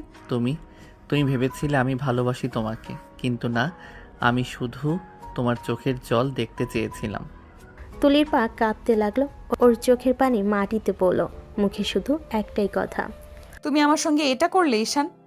যেমন কষ্টে আমার মা বেঁচে আছে আজও, তেমন কষ্টে তুই বাঁচবি তুলি, সেটাই আমার প্রতিশোধ। তুমি তোমার ভাইয়ের মৃত্যুর জন্য আমাকে কেন দোষ দিচ্ছ ঈশান? আমি কি করেছি? সব তো তুই করেছিস। আমি আর নিশান ছিলাম যমজ। আমার ভাই তোকে ভালোবাসতো, পিছন পিছন ঘুরতো। আর তুই কি করতি? তুই ওকে সবসময় অপমান করতি, ছোট করতি। আমার ভাই তোকে কত পাগলের মতোই না ভালোবাসতো। তোর কি একবারও মায়া হয়নি ওর জন্য? ও তো দিন রাত তোর কথাই ভাবতো, আমাকে সারাক্ষণ তোর কথা বলতো। কিন্তু ও সেদিন তোকে টিচ করতে নয়, তোকে টিজের হাত থেকে বাঁচাতে চেয়েছিল। কিন্তু তুই কি করলি? তুই ভুল বুঝে সবার সামনে ওকে জুতাপিটা করলি। আমার ভাই এত বড় কষ্ট, লজ্জা, অপমান আর নিতে পারিনি। ও সেদিন বাড়িতে এসে সুইসাইড করে। আমিও মনে মনে প্রতিজ্ঞা করি, কিসের এত দেমাগ তোর? তোর সব দেমাগ অহংকার আমি মাটিতে গুড়িয়ে দিব। আজ আমি সফল, আমি পেরেছি তোকে ভেঙে দিতে। তুলি এতক্ষণ নিস্তব্ধ হয়ে শুনছিল সব কিছু। ও ভাবতে পারেনি যে ঈশান নিশানের ভাই। ও তো দুজনকে একই মনে করেছিল। ও তো নিশান ভেবেই ঈশানকে ভালোবেসেছে। তাহলে কেন ওকে ঠকালো? এখন কি করবে? কিভাবে বাঁচবে? সমাজের চোখে কিভাবে মুখ তুলে তাকাবে? ঈশান চলে যেতে নিলেই তুলি তার পা জাপটে ধরল। প্লিজ ঈশান, তুমি যেও না। তুমি বিয়ে না করলে আমি কিভাবে বাঁচবো? আমার বাবা মা, সমাজ, আত্মীয় স্বজন সবাই আমাকে ছিছি করবে। এই মুখ আমি কাউকে দেখাতে পারবো না ঈশান, আমি কথা দিচ্ছি। আমি তোমার বাড়ির কাজের লোক হয়ে থাকবো, তবুও তুমি আমাকে বিয়ে করো। তোর মতো অহংকারী কালনাগিনীর আমার দরকার নেই। আমি তো এমন দিনটা দেখার জন্য এতদিন ধরে অপেক্ষা করেছি। কতটা কষ্ট বুকে নিয়ে আমার ভাইটা মারা গেছে ভাবতে পারছিস? আমার ভাই তোর জন্য ভেতর ভেতর কতটা ছটফট করেছে। কখনো বোঝার চেষ্টা করিস নাই ওকে। আজ এটা তোর প্রাপ্য। নদীর হাওয়ায় আজ কেমন এক ঠান্ডা নিস্তব্ধতা ছড়িয়ে আছে। আকাশে মেঘ জমেছে, কিন্তু বৃষ্টি হচ্ছে না, যেন প্রকৃতিও কান্না চেপে রেখেছে। তুলি এখনও দাঁড়িয়ে আছে সেই জায়গায়। হাতে চেপে ধরা রিপোর্টের কাগজ এখন ভিজে গেছে চোখের জলে।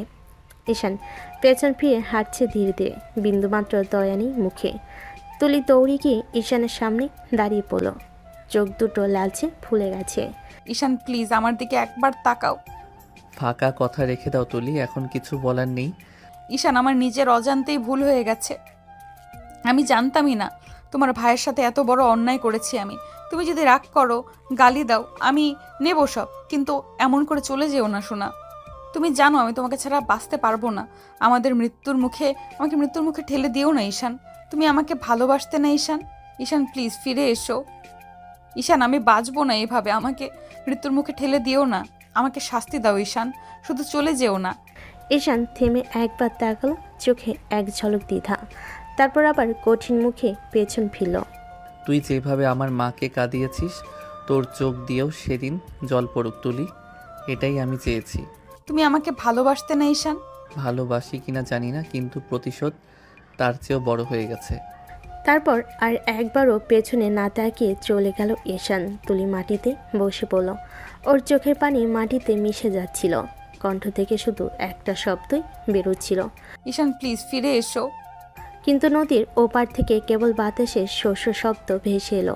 তুলির চারপাশ অন্ধকারে ঢেকে গেল। একটা মেয়ের হৃদয় ভাঙার শব্দ নিঃশব্দে হারিয়ে গেল রাতের আকাশে। রাত গভীর, চারিদিক নিস্তব্ধ, কেবল ঘড়ির টিকটিক শব্দটা শোনা যায়। চোখ বন্ধ করে ঘুম আসছে না ঈশানের। বালিশের উপর মুখ রেখে এক দৃষ্টিতে ছাদের দিকে তাকিয়ে আছে। মনে বারবার ভেসে উঠছে তুলির সেই কাদা চোখ, কাপা ঠোঁট আর অসহায় কণ্ঠের সেই শব্দগুলো। ঈশান আমি বাঁচবো না এভাবে, আমাকে মৃত্যুর মুখে ঠেলে দিও না। ঈশান কপাল চেপে ধরল, মাথার ভেতর যেন এক ঝড় বইছে। আমি কি ঠিক করেছি? একটা মেয়েকে এমন অবস্থায় একা ফেলে আসা, এটা কি সত্যিই আমার প্রতিশোধ? চোখের সামনে ভেসে উঠল তুলির মায়া মেশানো মুখ। তার ঠোঁট কাঁপছে, চোখে জল জমে আছে। তবু ও বলেছিল, আমাকে শাস্তি দাও ঈশান, শুধু চলে যেও না। না না ঈশান, তুই দুর্বল হবি না, তুই ভুলে যাবি না ও কি করেছিল। কিন্তু পরক্ষণেই তার বুকের ভেতর যেন কেউ পাথর চেপে বসে। প্রতিশোধ নিতে গিয়ে কি আমি নিজের বিবেকটাই হারিয়ে ফেলেছি? চোখ বন্ধ করতে তুলির মুখ ভেসে ওঠে আবার, হাসি মিশ্রিত মুখ। একসময় যে মুখ হেসে সুখ খুঁজছিল, এখন সেই মুখে এসে কান্না দেখছে। ঈশান ধীরে ফিসফিস করে, তুলি, আমি চেয়েছিলাম তোমার চোখে জল দেখতে, কিন্তু এখন আমার বুকেই সেই জল ঝরছে। আমি মনে হয় অভিনয় করতে করতে তোমার প্রেমে পড়ে গেছি। এক মুহূর্তের জন্য ওর চোখ বেয়ে ফোঁটা জল গড়িয়ে পড়ে বালিশে। ও বুঝতে পারে না ও কাঁদছে নিজের জন্য নাকি তুলির জন্য। না এখনই না, কিছুদিন কষ্ট পাবো, তারপর আমি সব ঠিক করে দেব। এই বলে চোখ বন্ধ করে ঘুমানোর চেষ্টা করে ঈশান, কিন্তু ঘুম আসে না। আর অন্যদিকে তুলির ঘরটায় বাতি নিভে আছে, শুধু জানালার ফাঁক দিয়ে চাঁদের আলো এসে তুলির মুখে পড়ে। ওর চোখে নিচে শুকনো অশ্রুর দাগ। তুলি কাপা কণ্ঠে ফিসফিস করে, ঈশান তুমি জানো আমি তোমাকে কত ভালোবাসি, আমি তোমাকে হারাতে পারবো না সোনা, কিন্তু তুমিই তো ফেলে দিলে আমাকে। ওর চোখে হঠাৎ একটা অদ্ভুত শূন্যতা ভর করে। ও নিচু স্বরে বলে, আমি এখন কি নিয়ে বাঁচবো? আমার ভেতরে তোমার একটা অংশ বেড়ে উঠছে, অথচ তুমি নেই আমার পাশে। চোখের জল আবারও ঝরে পড়ে বালিশে। ওর কণ্ঠ কাঁপে, তবু একটানা বলে যায়, সমাজের চোখে কলঙ্কিনী হয়ে বেঁচে থাকার চেয়ে মরে যাওয়া অনেক সহজ।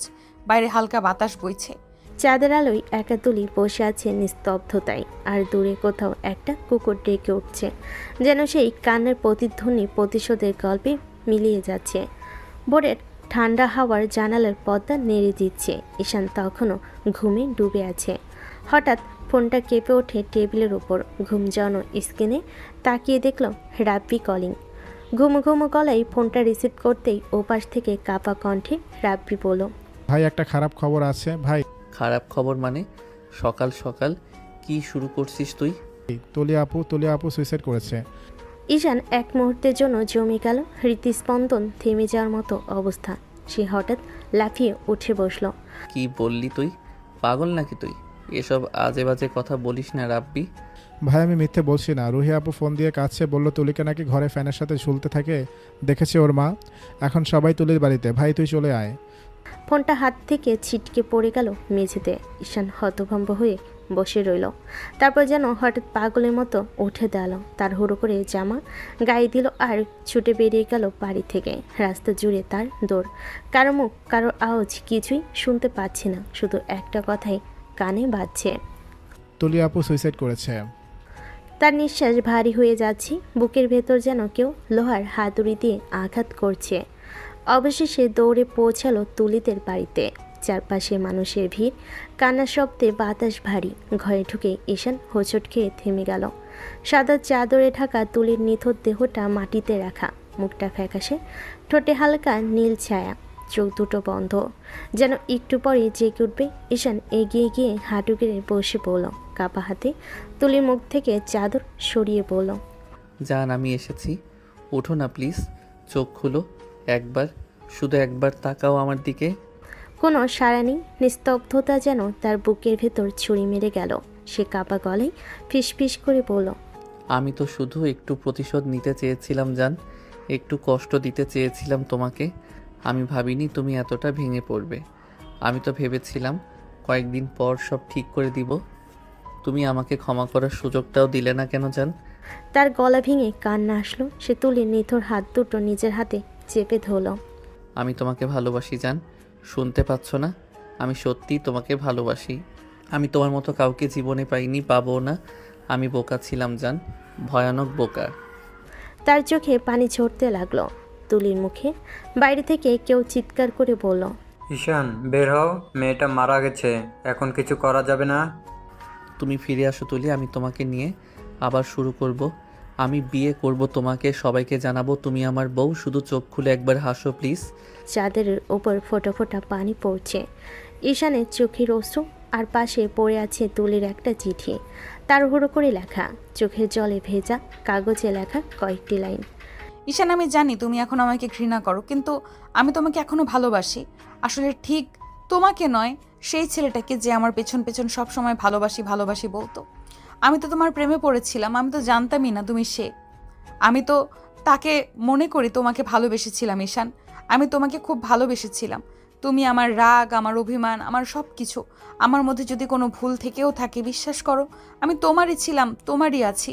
হয়তো এবার শান্তি পাবে তুমি, কারণ আমি আর এই পৃথিবীতে থাকবো না। তুমি নিশ্চয়ই খুব খুশি হয়েছো, তাই না? তুমি তো চেয়েছিলে আমি পৃথিবীতে কলঙ্কিনী হয়ে বেঁচে থাকতে না পেরে ধুকে ধুকে মরে যাই। দেখো, আমি সত্যিই কলঙ্কিনী হয়ে বাঁচতে পারলাম না। আসলে পৃথিবীতে সবচেয়ে বড় কষ্টের ব্যাপার এটাই, সন্তানের আসার খবর শুনেও পৃথিবীর কাউকে জানাতে না পারাটা। আমার দম বন্ধ হয়ে যাচ্ছিল ঈশান। আমার মনে হচ্ছিল সবাই আমার সন্তানকে বলতো তোর বাবা নেই, তোর মা নষ্টা।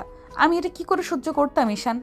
কিছুতেই সহ্য করতে পারতাম না, কারণ আমি তো ভালোবেসেছিলাম, বিশ্বাস করেছিলাম। হয়তো আমার কপালে ভালোবাসাটাই লেখা ছিল না, লেখা ছিল কারো প্রতিশোধ। হয়তো ভালোবাসা না, প্রতিশোধের অংশ হলাম আমি। তুমি ভালো থেকো ঈশান, আমি চাই তুমি সারা জীবন ভালো থাকো। শুধু এই প্রতিশোধের অংশটাতে মন থেকে মুছে ফেলো।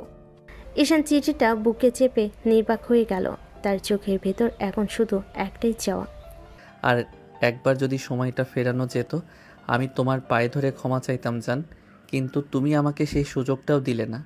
আমি সত্যি পাপিষ্ঠ, বড় পাপিষ্ঠ। কারো ভালোবাসা পাওয়ার যোগ্য নই আমি। তাই তো আমাকে একা করে দিয়ে চলে গেলে তুমি। 5 বছর পরে বাতাসে আজ হালকা শীতের পরশ, চারিদিকে নিস্তব্ধ, শুধু শুকনো পাতার মৃদু শব্দ। পুরনো কবরস্থানের গেটের সামনে থেমে গেল ঈশান, সঙ্গে আছে তার স্ত্রী আনিকা। দুজনের হাতে সাদা ফুলের তোড়া। পথটা পেরিয়ে ঈশান ধীরে ধীরে এগিয়ে গেল সেই পরিচিত জায়গার দিকে। পাশাপাশি দুটি কবর, একটিতে ছোট্ট পাথরে লেখা তুলি রহমান 1999 থেকে 2020, আরেকটিতে লেখা নিশান ইসলাম, ঈশানের যমজ ভাই 2000 থেকে 2019।